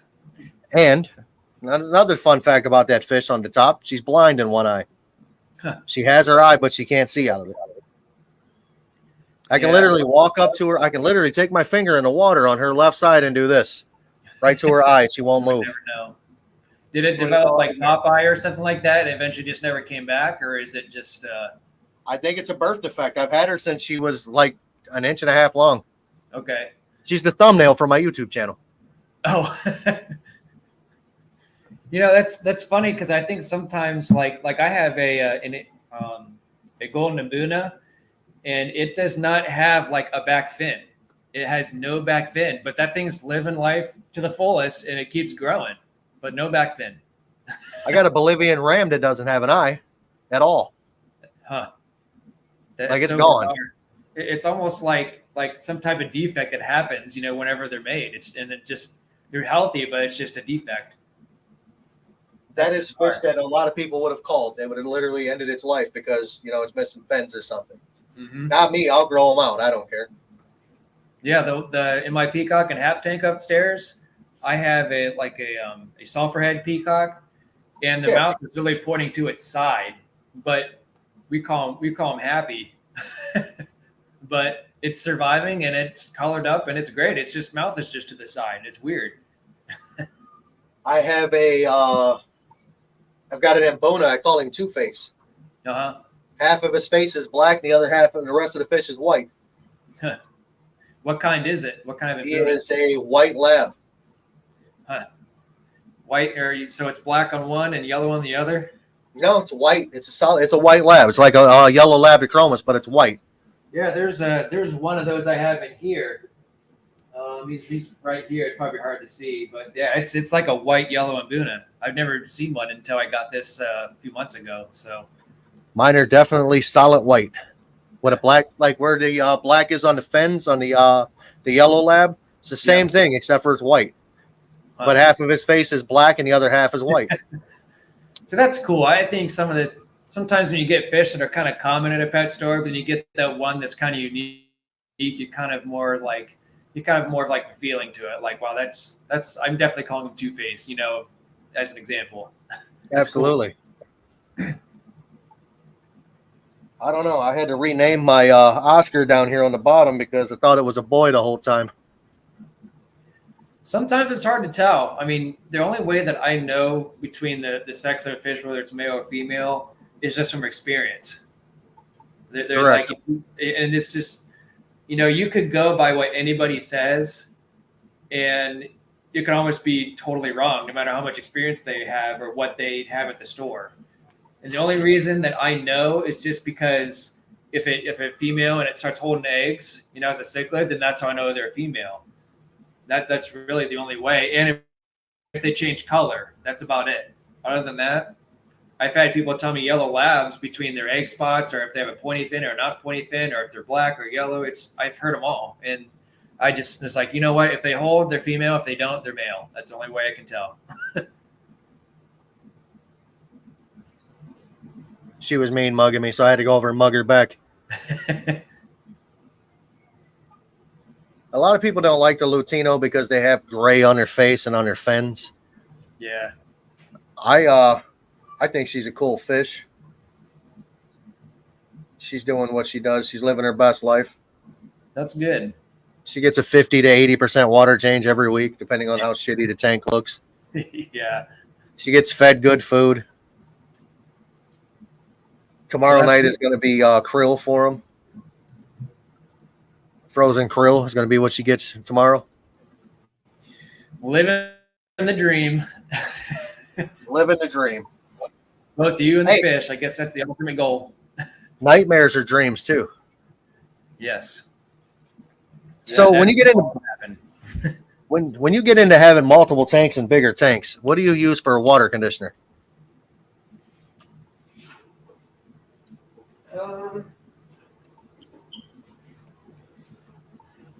This is what I've been using. Oh, that shit is expensive. I buy it bulk, and it's like, I don't know, I think it's like $40 for one of these. But honestly, it's not that bad for me. So when I first started out, that's what I was using. Uh-huh. I switched. What did you go to? Okay. That little bottle So does you probably don't put a whole lot in there, do you? no. Whenever you do water changes. This little bottle treats up to 60,000 U.S. gallons. And you probably dose it by like the teaspoon. Let's see. A quarter of a teaspoon for every 300 gallons. Okay. And it's So a it's like powder, isn't it? it's like this. Doop. Yeah. Is that a powder? It is powder. Okay. Do you And it have well smells like water? farts. Huh? You said it smells like farts. It does. So, do you have well water or city water? City water. Okay.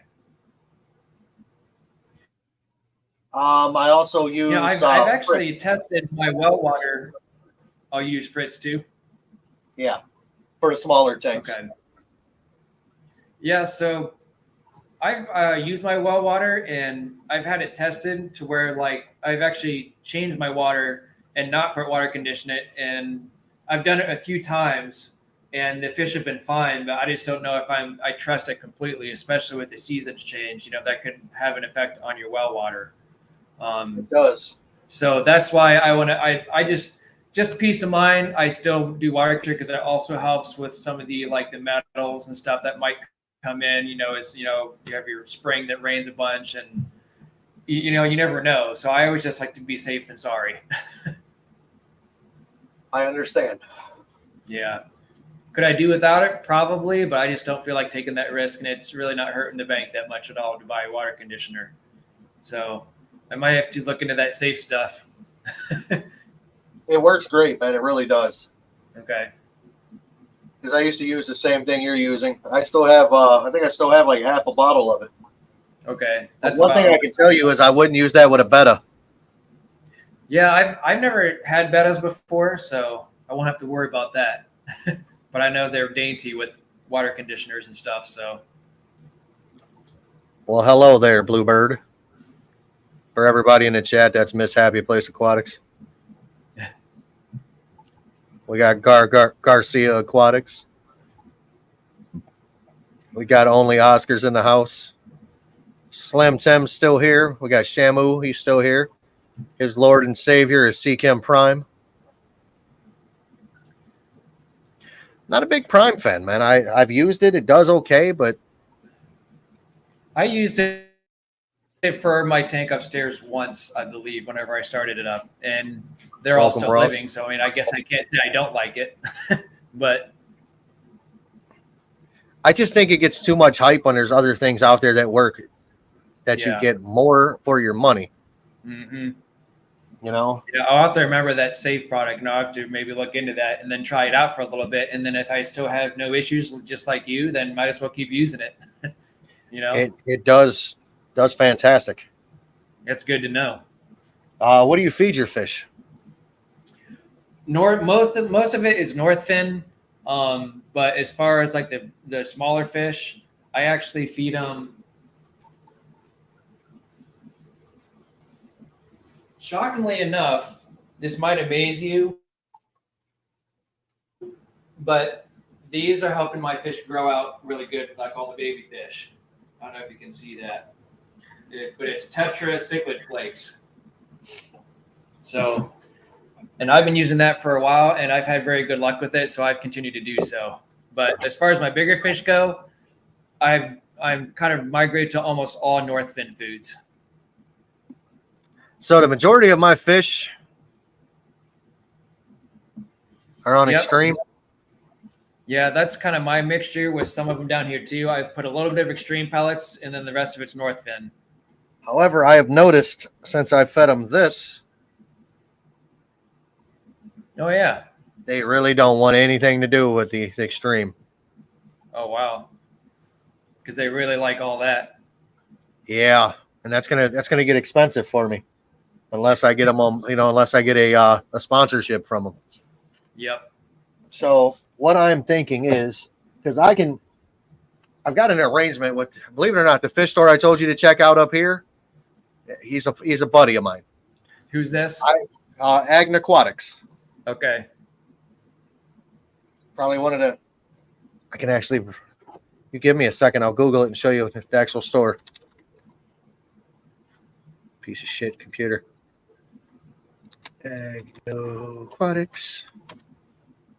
These dudes are, this dude is top notch.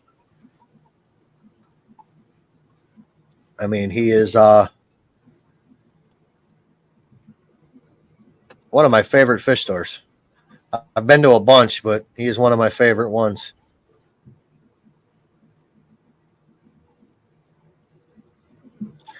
There you go. Aquatics. Okay. I spelled it wrong earlier, so I'm glad you brought that up. I mean, live plants. I mean, he got more live plants than you can imagine. There's some of the tanks. Okay. He's a Looks cichlid clean. guy. It is very clean. That's perfect. Yeah. Husband and wife duo. Green? That is a green phantom. Yeah. I mean, driftwood. Yeah, discus. it's always nice to see those ma and pa shops that really thrive. I mean, those discus are beautiful too. Absolutely. Rummy nose. And they're red, which means the water's fine. I mean, the dude specializes in cichlids. That's what he does. Then I'll have to make a field trip that way and meet you while I'm down there. Absolutely. Let me know. Yeah.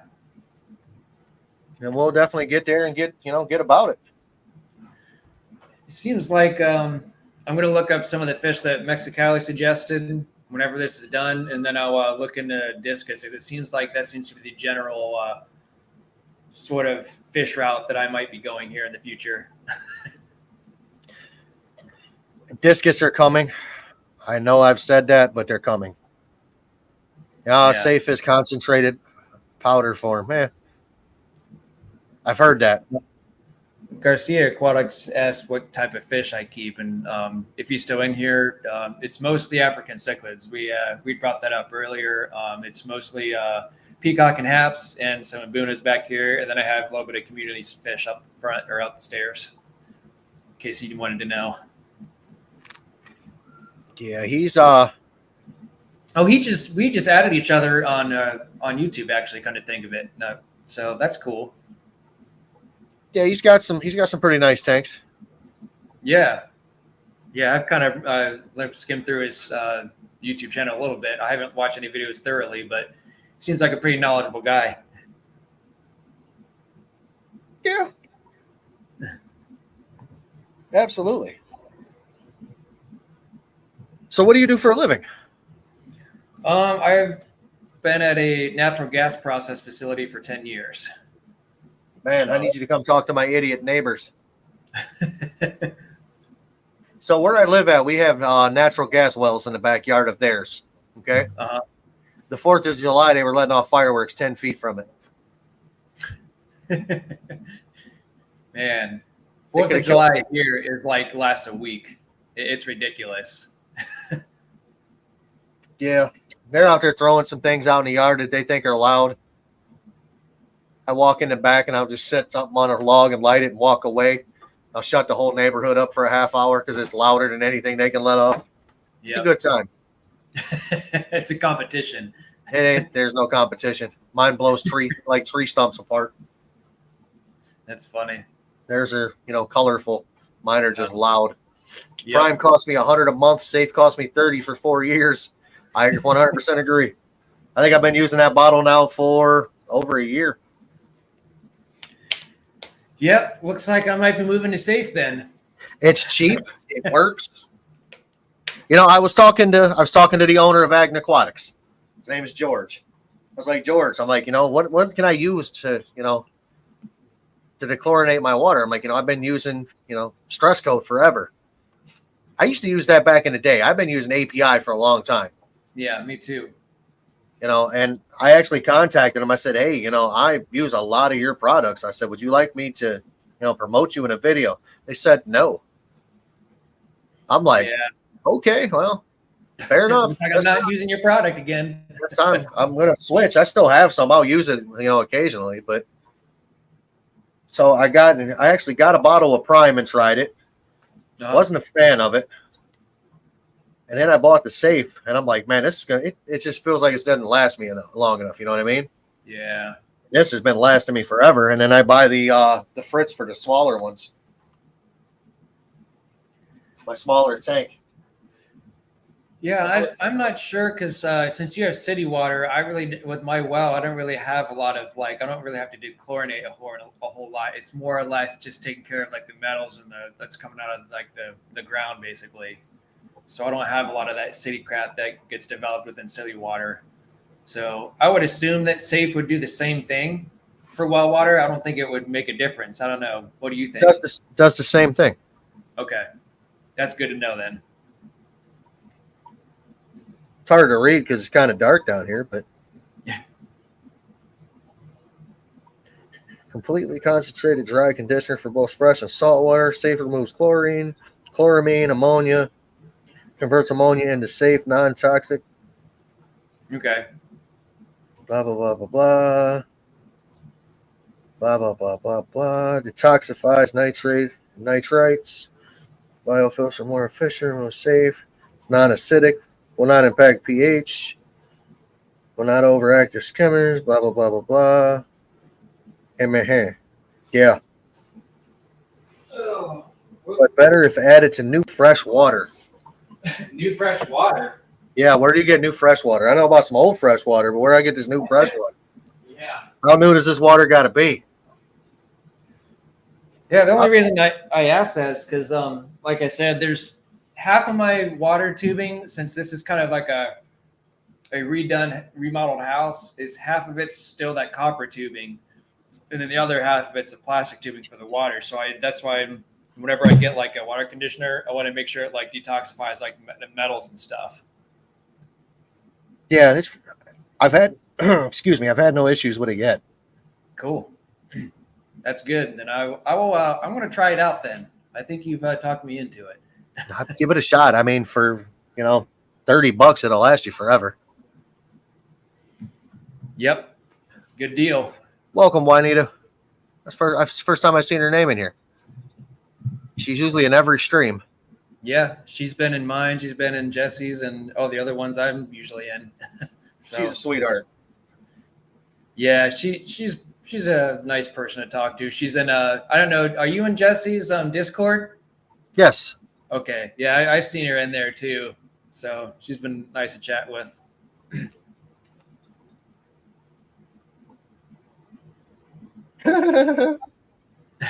Sorry. My wife, I can't hear over these loud people. I guess it's loud where she's at. She ain't here, so. Okay. Been washing windows. I hate washing windows. I'll get that thing you put on a hose and wash my windows outside. They got that Windex bottle you put on a hose. That works great. Uh-huh. But most of the time, I'll use my pressure washer. Yeah, I have a small pressure washer, but I probably need to get another one because mine's kind of dinky. But I got one that'll cut concrete. Yeah, I need to get one that's probably gas run because mine's just electric and it doesn't give enough pressure for what I want to use it for. Mine's gas ran. It's pretty decent. It's so it was my father-in-law's, and he left fuel in it over the winter, but he didn't put anything in it. Like stabilizer or anything. He didn't put none of that in there. He just let it rip. So I go over there and he's trying to start it and it won't start. So he tells me, he's like, I'll just take the damn thing home and fix it and keep it. I said, okay. I took it home, took the carburetor apart, cleaned it up, got the port, all the ports and everything opened up, all the needles and jets, and put it back together and fired up, and been using it ever since. Yeah, you're the maintenance man. If anyone would know how to do it, it'd be you. Sir, I use Windex on the outside of my aquariums. I spray it onto the rag first, though. Do not spray it directly on the glass. Yeah, I've if I do it on the glass, I always spray in a downward motion, and I usually use the bottom, and then I just wipe it towards the top. Yep. I've had no problem using Windex. It's actually like a foam, and it's made for cars, but I've never had a fish die from it. So, nope. I'm not buying some expensive crap that says safe for aquariums and blah blah blah blah. I just buy the stuff from AutoZone. Yeah. It works. Basic run-of-the-mill window cleaner. Mm-hmm. or you can get the Stoner's glass cleaner.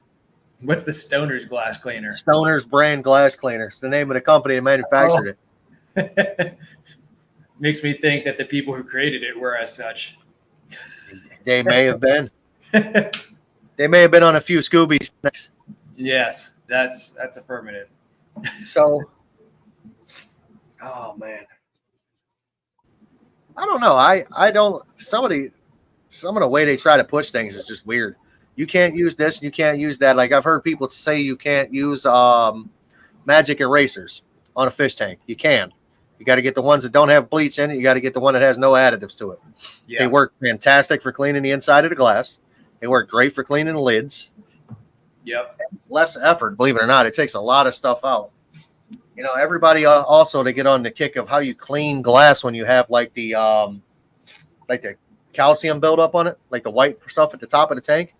Yeah. So what do you recommend for that? Because I personally, I've tried a little bit of it, but it was more elbow grease than anything. So what do you suggest? Barkeeper's friend. Barkeeper's friend, huh? 100% non-toxic. That's good to know. Don't use it when there's fish in it. I mean, you can use it in the tank if there's fish in it, but try not to get as little as possible in the water. So is it a spray or is it like a cleanser or like a It's like Ajax or Comet. Okay. It comes in that kind of can. Is it like a yellow can or? Yeah, like a goldish yellow can. It says Barkeeper's friend. Okay, yeah, I just looked it up. It works great. I mean, sometimes you still got to use elbow grease, but it's not as bad. Okay. Sweet. I have all these tabs pulled up from our conversation that so this, like, this I'm gonna have all kinds of stuff. Yeah, I got all kinds of stuff to do right now. After this. Hey man, the more you can learn from somebody, the better it's gonna be. I've learned from people and I still learn from people. Yeah. It's amazing. I think that's why I like this hobby so much, is because even when you think you've learned everything you can about something, then you learn something brand new about something. And you're like, I didn't even know that. I probably should do that next time. Yeah. Welcome, George RB3. June, I think, is on the Oscars, I believe. Uses steel wool, even when the fish are in the tank. That's a little harsh. We talking like quadruple zero steel wool? Like that steel wool is like hard stuff. Like I'm thinking like you might scratch the glass, but maybe I'm wrong. If you use the like quadruple zero, it doesn't scratch anything. Okay. But I mean, it's got to be some good stuff. I mean, it doesn't scratch chrome or glass, but I'm sure if you dug in it hard enough. Mm-hmm. Shamu said they use his Magnet of Terror. Is that like a brand or is that like a? It's one of those big magnet cleaners with a scraper on it. Okay. Yeah, I guess that's a good name for it because I got a couple of those. I don't know the brand name offhand, but they are sitting over there. It does freak them out. Mag Float is one of the bigger ones. Yes, Mag Float. I think that's what it is. Mine are all knockoffs. Mine are all like the Temu versions. Mine are like the Dollar Tree version. Okay, it's a Mag Float scrubber. So I'm going to start calling it that now, Shamu. The Magnet of Terror. Yeah.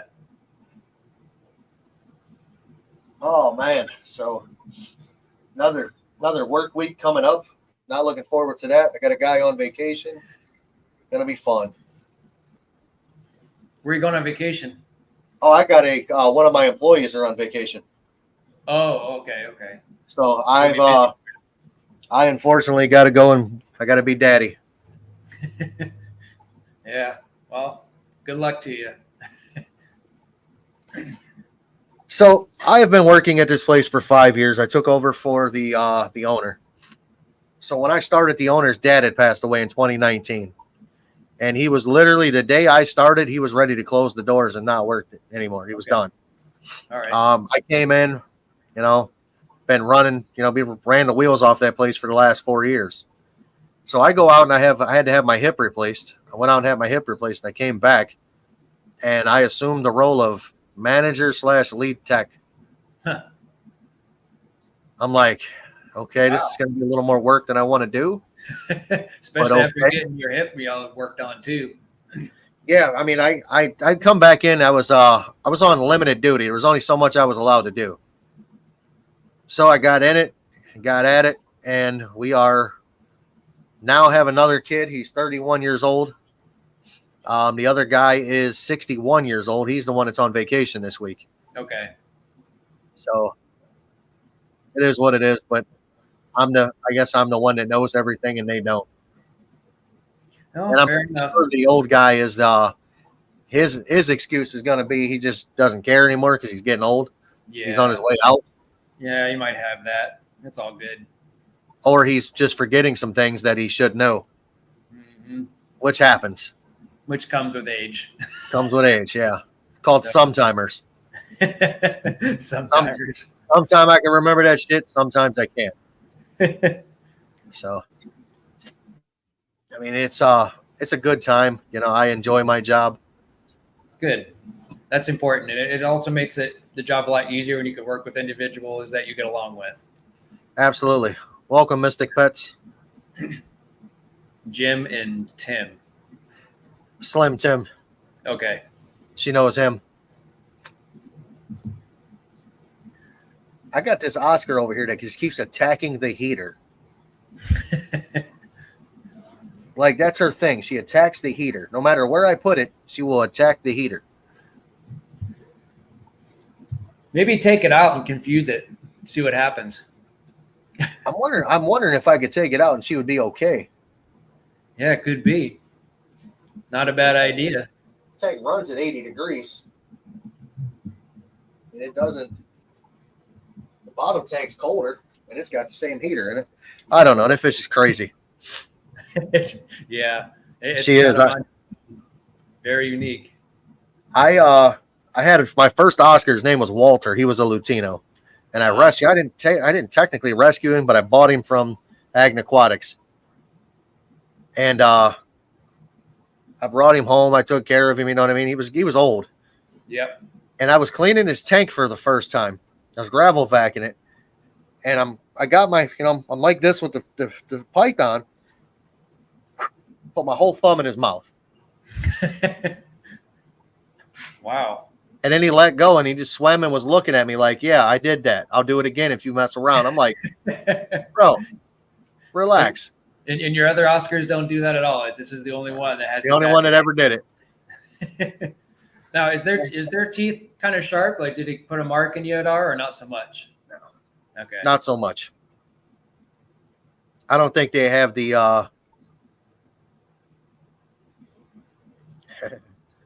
I've been on a lot of lives the last 2 days. Yeah. You said you were on Friday too. So if you're thinking Friday, Saturday, now today.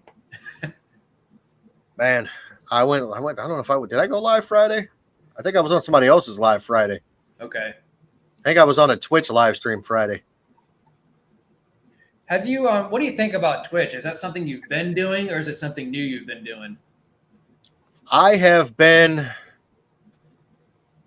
been streaming on there with. Yeah, I've been on Twitch. Okay. It's a different animal, man. Yeah, that's what I hear. It's more like open world, open mind, and just let things fly. If you're looking to make money, YouTube would be the place to do it. If you're looking to do this to get monetized, to make some money, I would stick with YouTube. If you're looking to hang out and not have to worry about being PG or kid friendly, which my videos are marked not kid friendly, right? That's the place to do. It would be Twitch. So, I mean, there's no holdback. And you've done live streams on Twitch before, then? I have not personally myself streamed on there. I've been on other people's stream. Okay. And does it involve still fish keeping stuff, or is it something else related? Maybe I should ask.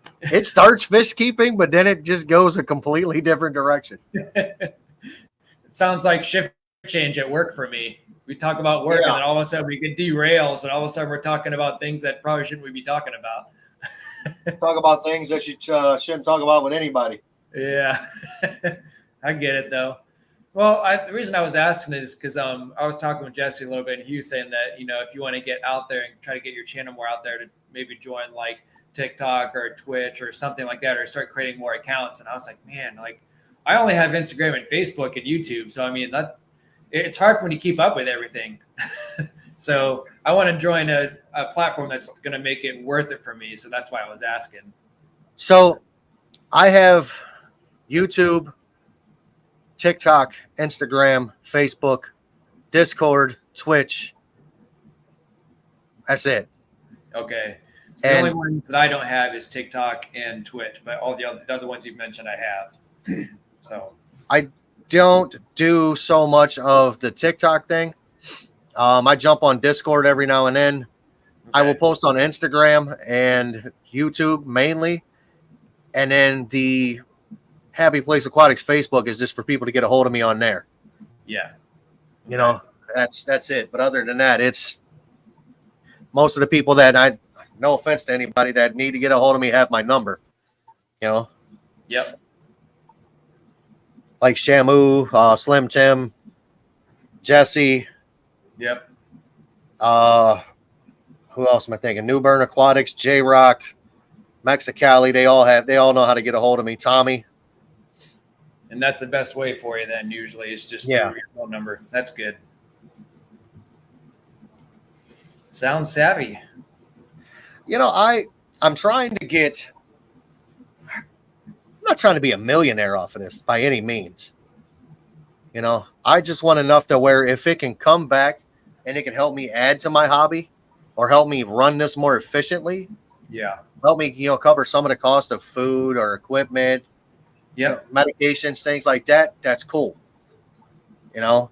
That's kind of where I'm going on this too. Like, in a lot of the local fish stores around here, I mean, they really aren't like, if you talk to them, it's so different. The world is so different nowadays compared to like before social media happened, because it was more of like, hey, let's grow a business, and thrive on this business. Whereas nowadays, a lot of the local fish stores, the only reason why that they're still in business is just to keep the lights on and they enjoy the hobby. You're not going to make like a ton of money off the fish keeping, hobby, unless you're like KG Tropicals and all of other, people. They started at a really good time back when YouTube was the only social platform. So that's where they were thriving on, especially during COVID. That's when a lot of people were watching more of this stuff. So it worked for them. But I want to do it. But with all that being said, in a nutshell, I'm on the same board with you. Is I just want to do this to try to like just bring back a little bit of the cost on food and maintenance and everything else. That's kind of the main reason, and to enjoy the hobby, of course. So, to notice the thing I've noticed about this hobby with the people that are in it, some of the names you just mentioned. Okay. Yep. When I first started watching YouTube, and I went down the KG Tropical, the rabbit hole, the rabbit hole of all this. It actually started with Corey from Aquarium Co-op. Okay. Yeah. Aquarium Co-op. I was sitting there one day bored, and one of his videos came up on like the video feed on Facebook. He's talking about his favorite nano fish that he likes. And I'm looking at these fish. I'm like, man, these fish are cool. Yeah. I'm like, I should get back into this again. I remember the fish, but I'm like, man, these fish are cool. I don't remember them looking this cool. So I got back into it, and I sent the guy a message. I'm like, hey, I appreciate the fact that you're doing something for a hobby that's a great, good hobby. Yep. Like, I just want you to know that you inspired me to have a fish room. Yep. No response. No, you didn't hear back from him at all, huh? No. So it was a couple months go by, and he was on. I was the only one in it. I was the beginning of the freaking chat. I was at the beginning of the live stream. I said hi to him, and I was like, "Hey, man, thank you for getting me into the hobby." Completely ignored me. Wow. I'm like, you know what? Then that's Tell me what I need to know. Yep. And then, I magically somehow got connected with the king of DIY. Some people don't like him. I apologize if you don't like him, but that's your thing. Yeah, I guess I've hung out with him. I went to Canada. I've heard that too. Is that where's he from? Nova Scotia. Okay. Did you actually meet him? Yes, I did. Sweet. We, Yeah, I've I kind of, was, and I've, from my experience and looking at his channel, I think that he really has really puts himself out there to be doing something like on your own. Like whenever I watched his channels, it improvised or it made me want to build stands. So from my experience, I really liked his channel because it made me really want to get more into it and do things, out of my comfort zone. So that's why I don't mind his channel and all this stuff that he's done. I think I spent like 11 or 12 hours with him. That's Went and awesome. did a fish store tour, got Mhm. lunch together, hung out, went to an event. It was a good time. So I could have capitalized. is he just like he is on his YouTube channel, like same exact person? No. Okay. But different in a good way then. Yes. That's good. That's always good to hear. He comes off as cocky, comes off as arrogant. And I can understand that, people can kind of catch that vibe from him. Yeah. But people also got to remember, look how long he's been doing this shit. A long Literally, he's been doing this a long freaking time. There's not a single thing that this man has not touched on or done in the aquarium hobby. He may not be the gentleman that invented it, but there's not anything that he has not touched on. Mm-hmm. Yeah. You got to expand your hobby and do things, and it's hard to find something after you've done so much like he has to find something new. Correct. I've said it before, he's touched on everything but little boys. You know what I mean? to put it lightly, To put it lightly. It's not a stab at Michael. That's a lyric actually off of an Eminem song. Oh. Have you liked Eminem's new stuff? Not to get too off topic here, but off topic. I think he's a 50-year-old man trying to keep in a game that is past him. Yeah, and he's trying to rejuvenate it. Yeah. I'll give the man credit. He is one of the greatest of all time. Yep. So I don't know. I think to me, the greatest of all time is going to still be Tupac. You can say whatever you want. The man had a way with words. Okay. That's just my era, though. So is that that's the kind of your music of choice then? Is more like your rap and R&B? Is that kind of what you like, or you like all things? I'm all over the map. Okay. Dude, I can go from listening to Slipknot to Loretta Lynn. Okay. Karen Carpenter. I can go all over the map. Well, I'm kind of roundabout, but like I more lean towards rock and metal personally, but that's just what I grew up with. So I listen to it all. Yeah, I try to be really open book, but like it's hard for me to listen to stuff that I really don't like. It's something that has to have decent lyrics and also has to have a decent singer behind it. And if you can latch me onto that with a variety with it, then I'm okay with it. So some of the newer platforms or some of the newer artists I like, just like Greta Van Fleet. Okay. When it comes to the newer rap, I hate to say it, as new as I'm going to go is going to be Young Dolph, and he's dead. I don't know who that is. So yeah, the newer rap is crap. Everybody's used to hearing me say, bend that ass over, let that coochie breathe in every one of my live streams. So yeah. But that's Drake. Drake's been around for 100 years. Yep, that is a fact. He's been around for a long time. So some of the newer music isn't even music; it's crap. Mm-hmm. Just mumble rappers trying to do everything and act like they're something they're not. You guys suck. Yeah, you got to stick with the old school stuff, to make it work. Yeah. But yeah, anyways, back on topic that you said that Joey's, pretty decent guy and you hung out with him for 9. Absolutely. Very respectful, very polite, very knowledgeable. If you have a question, you ask the man, he's going to tell you. Yeah, I think I really would like to meet him someday because he sounds like, exactly what you explained is what I was hoping for. There's 2 different Joeys.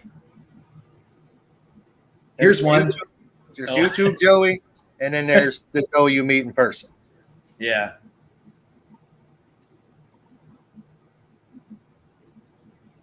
Yeah. So, I We went to a couple of fish stores, toured them around. We ended up at Big Al's in Canada, decent fish store, good selection. I could have taken that opportunity and filmed like the entire thing, like walked around with a GoPro strapped to me. Yep. I didn't. I literally did not go there to take the man's image and reputation and use it to my advantage. Yeah. Everybody's like, "Oh, you're stupid. You should have done it. He gave you permission to." I said, "I understand that. I completely understand that." I'm like, but I went up there to hang out and meet the man, not the YouTuber. Uh-huh. Yeah, I filmed a video. Yes. He's in the video with me. Yeah, he rode around in my minivan. Woohoo! He's a man. He puts his pants on the same way I do. You know what? Now that you mentioned that, that was kind of semi-recent too, wasn't it? Yeah, last month. Yeah. Yeah. So that's funny you bring that up because I just now thought of that. And I was like, you know what? I just not because I think was it you and Jesse that was talking about it? Yes. Okay. So yep, that's why I remember it then. The whole thing behind this was Aquarium Talk TV, Gordon. Yep. He had a talk up there. And it was at the Hamilton Fish Club Society or something like that. I got to get the name right because I got to go and speak there next April. But I kept messing with Gordon and telling him I wasn't coming. You know what I mean? Yep. Truly, I wasn't going to come. But I got contacted 2 weeks before that by Joey. Joey's like, "Hey, I need your number." I'm like, "Yeah, okay. I'm going to give you my number. You'll never call me." I'll be damned, dude. By the time the live stream was over, my phone was ringing. Oh, wow. I'm like, shit. So he's talking to me. He's like, "Hey," he's like, "Gordon doesn't know it. I'm coming." He's like, "Gordon doesn't know you're coming." He's like, "So let's surprise him." Oh, that's perfect. I'm like, "Let's do it." Yeah. Why not? So we get there, and Joey was spotted at Big Al's. Nobody knows who I am, which is great. You know what I mean? But Joey was spotted at Big Al's, and somebody gave him the heads up as Joey was there.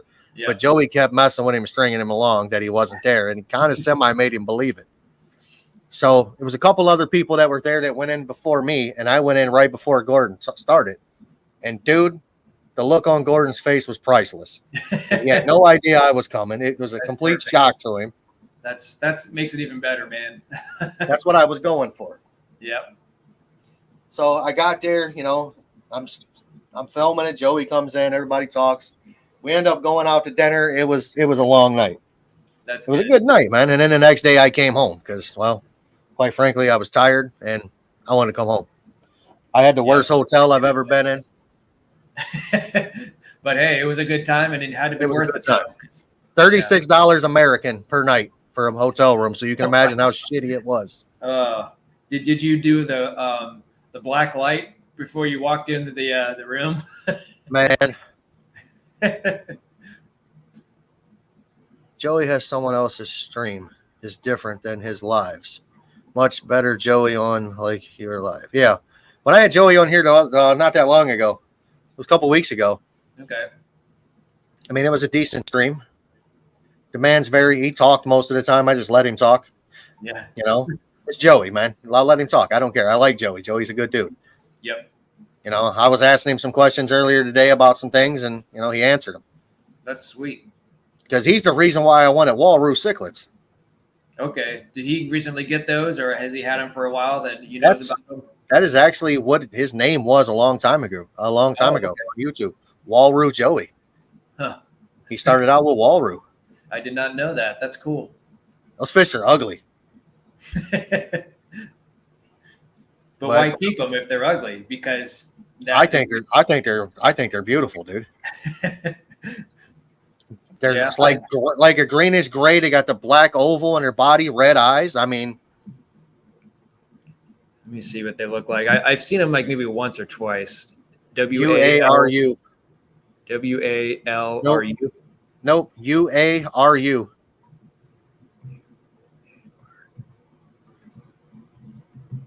It's not even how it should be spelled. So silver with the black and a red eye. Yep. Walrus amphicanthothoids. Yep. That's a very bizarre fish. I have 5 of them. And how big do these things get? 8 to 10 inches. Okay. That's on the big side. Most of the time in captivity, it's 5 to 7. Okay. What is only Oscar saying about 420 being a little high? She's enjoying that 420. That's my birthday. Well, she's on your birthday right now. She's on cloud 9. Hey, it's also Hitler's birthday too. Absolutely. So this is an interesting fact. When I was in high school, I wrote a 10-page essay on Hitler for history. Oh, really? Teacher gave me an F. Because it was on Hitler. Because she was Jewish. Oh, well, that's unfortunate.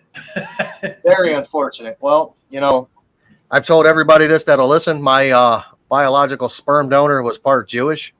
So I guess I'm Jew by injection. Fair enough. I took that paper to the principal, and I gave it to the principal. I said, "This is a fantastic paper." I said, "She gave me an F," and I said, "I honestly think it's because she's being biased because of what she is." Yeah. So he goes through. I mean, she goes through it. It's actually a female principal. She read it. She went to the teacher. She talked to her. She said, "You need to give him a better grade than that. That's a phenomenal paper." You know what I mean? Yeah. And Especially she told it time and effort to look into everything and in detail. I mean, like, come on. Yeah. So at the time, I was on probation, and if I'd have got an F, that was a probation violation back then. Yikes. As a juvenile. Yeah, so that's definitely something that you didn't want to mess with. So correct. And she told the teacher, she's like, he's part Jewish, right? Teacher had no idea. I never told her. I didn't think I had to. Yeah. I'm all kinds of shit. I'm Jewish. I'm Native American. I'm English. I'm Czechoslovakian. I'm a mutt. Did you look into that? With the what's that website called that you can actually put in your information to find out your history? 23andMe or something like that. Yeah. I haven't done it yet. I'm going to do it one of these days when I got the extra funds. When I get tired of playing with fish. That may not be for a while. No. Probably not. And I don't really care. Yeah, I guess that's kind of how I felt too. Like, I could spend money to find out where I'm from, but like, I can just find more things to do with my money, I guess. As silly as here's what I can say I am. I'm American. I was born here. I was raised here. Yep. I've left here and I've came back here. I'm American. And everybody keeps talking about black and white. There's not a single individual on this planet that is black and or white. Yep. Think about that for a minute. I mean, it all comes down to respect. White. That right there is white. Yeah. That right there is black. None of us are these colors. We're all a shade of brown. Yeah, just a different shade, a light shade or a dark shade. Different melanin, different pigment in their skin.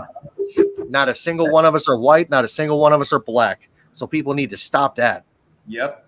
Just speak and, to just like anybody else. It doesn't matter what it is. Dude, I will tell you this flat out. I am not racist. I hate everybody equally.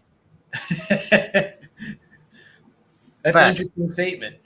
If I don't like you, I don't like you. I have a 3-minute rule. If I'm around you in 3 minutes, I don't like you. I don't like you. I never will.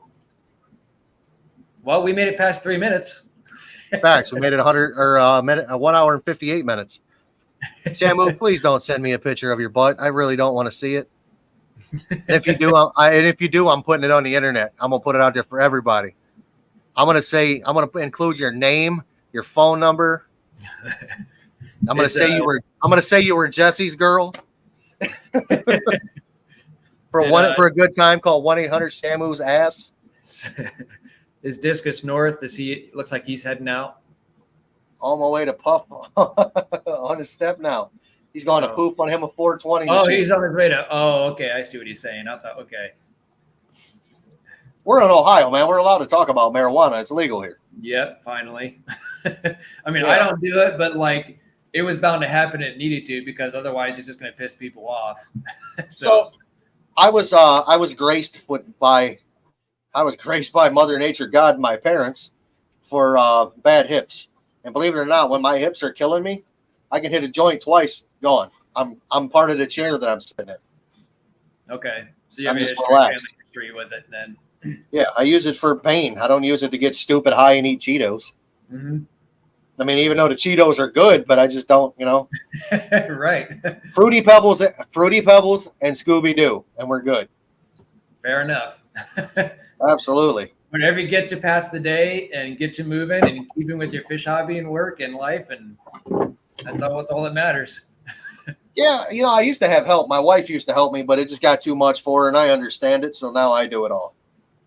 Yeah, I think that's why, like, on going back to feeding the fish, is I have to try to keep things simplistic, because if I start getting into like the frozen foods and getting real fancy with my food, when I have my work schedule, because I work a swing shift, my wife and my daughter, she's 2, but she actually does help, which is kind of neat. But for the most part, she has to feed the fish while I'm gone, while I'm at work for 12 hours, per day, or even on night shift. So that's why I try to keep things simplistic. At least whenever they come down there, they can feed the fish, no problem, and it's nothing too difficult for them. Absolutely. So, I mean, I think that's why it's nice to see that she's interested in the hobby and my daughter's interested in the hobby. I still do all the maintenance stuff, but whenever she feeds everything while I'm gone, it really does help out, because otherwise I'd have to get up like extra early for work, or it would cut into a lot of time that I don't have time for. So they've been a big help for me so far. I understand. And Slim Tim Funyuns are not better. I like Funyuns, but Funyuns are not better than Cheetos. I haven't had a Funyun in like, I don't even know how long. Yeah, like probably since I was in high school, maybe middle school. My wife got them not that long ago. Not terrible. Yeah, I guess it just was not my go-to. No, not mine as well. My go-to is typically I'm a Dorito man. Yeah, I think that's what I usually do too, because I even put some of those like the nacho Doritos or whatever, I put them in like salads and stuff, and mix it up with different things. So it just can make like a whole taco salad, and it makes it put some little some Red Hot in there along with it. It makes it for a super taco salad. I like the Fritos jalapeno cheddar dip with nacho cheese Doritos. Gives it a nice kick to it too. It does. Yeah. Yeah. So. Cheetos. I've had Cheetos, in the past year, but I don't have those too often either. But they're better than Funyuns. I like the cheddar cheese Pringles too. Yep, I've had those too. I'll get those every once in a while. You see, not every time we get on my live streams, man, we either go from food, fish, cars. We just jump around. It's good. It's nice to have that variety too. So it's been a lot of fun being on here. Sir, I am trying to do an interview series. I want to get to know fellow content creators, fellow fish keepers. I want to know you as a person, not, hey, this guy, he keeps this fish. Oh, yeah. Oh, he's an expert in that field. Okay. Yeah. You could like muscle cars. You could like, you could build Legos, model cars. Like my other hobby is model cars. I've got like 279 of them. Oh, model cars, you said? Yes, sir. Cheese balls are actually fantastic, by the way. Fair enough. You fat kid, man. Come on. Yeah, I don't like party mix. It's like the Utz's party mix. It's just shit. Sometimes you need that snack. I mean, I everybody has their thing. My thing's ice cream, like especially in the summertime. Like that's just my ultimate sin right there is ice cream. There really isn't much ice cream out there that I won't eat. Bro, you come up here, up my way, I'll take you to a good ice cream spot. Homemade? Yes. Okay. I promise you'll like it. My first job was actually at an ice cream store that was right down the road from my house where I grew up. And they're still in business today. And I usually try to go there at least a couple times a year, and they still recognize me, even when I was 16 years old. Nice. My first job was Taco Bell. I was a shift manager. Oh, really? Yeah. How did you go immediately to shift manager as the first job? Well, it's not what you know, it's who you know. Okay. If my wife is still watching, I don't want to incriminate myself. Oh, so you definitely got the hookup on that then. I did on that. I wasn't there very long though. Okay. I think I was there maybe 6 months. You realize it wasn't for you? I got fired because at the end of the night they were throwing food away. And where I was at, there was a lot of homeless people. Okay. Yeah. And they would line up at the drive-thru at closing time, and I would feed every one of them. I mean, I'm literally throwing the shit in the trash, man. Why not give it to somebody that can use it? Yeah, KFC, Taco Bell was my second job, and that's kind of what I tried to do too. Is like why are we throwing this all away? Well, then they eventually came down to a point where they needed to take account for it, and then they would want to freeze it and and send it out to the homeless people, like you were saying. So they caught on quick. I literally would have them lined up in the drive-thru at 4:40 or like 4:02 in the morning because we closed at 4:00. Because they knew. They knew if my car was in the parking lot, they were eating that night. Yeah. And I mean, I would hook them up. There was one lady that had 3 kids, dude, living behind my Taco Bell. Man, you think I'm not going to feed 3 for kids? 6 months. I'm like, you literally think I'm not going to feed 3 kids? You got life messed up, man. Yep. Take care of your kids. I get it. But I assume you probably had something to do with, them taking account for wasted food. It probably had something to do with it. They ended up firing me for it. Okay. They said I was technically stealing. Yeah, that sounds about right, because that was kind of like a relation. Like I didn't get fired, but that was kind of like something that they were trying to like look into, and I wasn't even the only one. So I can see that happening. It was, in my eyes, it's bullshit because I took care of some kids that needed it. Yep. And why not? I mean, it's going to go to another homeless place regardless. Why not just stay here and have it more fresh? But anywho, I like helping people, man. Sometimes if I can help them, I'm going to. Mm-hmm. So, but brother, man, I appreciate you being here. Hang tight. We're going to end this live stream and I'd like to talk to you a little more. So sure. Hold tight. Yeah, cool. Well, thanks for having me. And I appreciate everyone coming out and helping me out with all the stuff that we've been talking about. So absolutely. All right. Hang tight. Got anything you want to say to everybody else other than what you just said? I don't think so. It's been awesome. So thank you. Fantastic. All right, guys, that's going to end another live stream. Remember, it's your hobby. Do it your way. I'll catch you next Sunday. Later.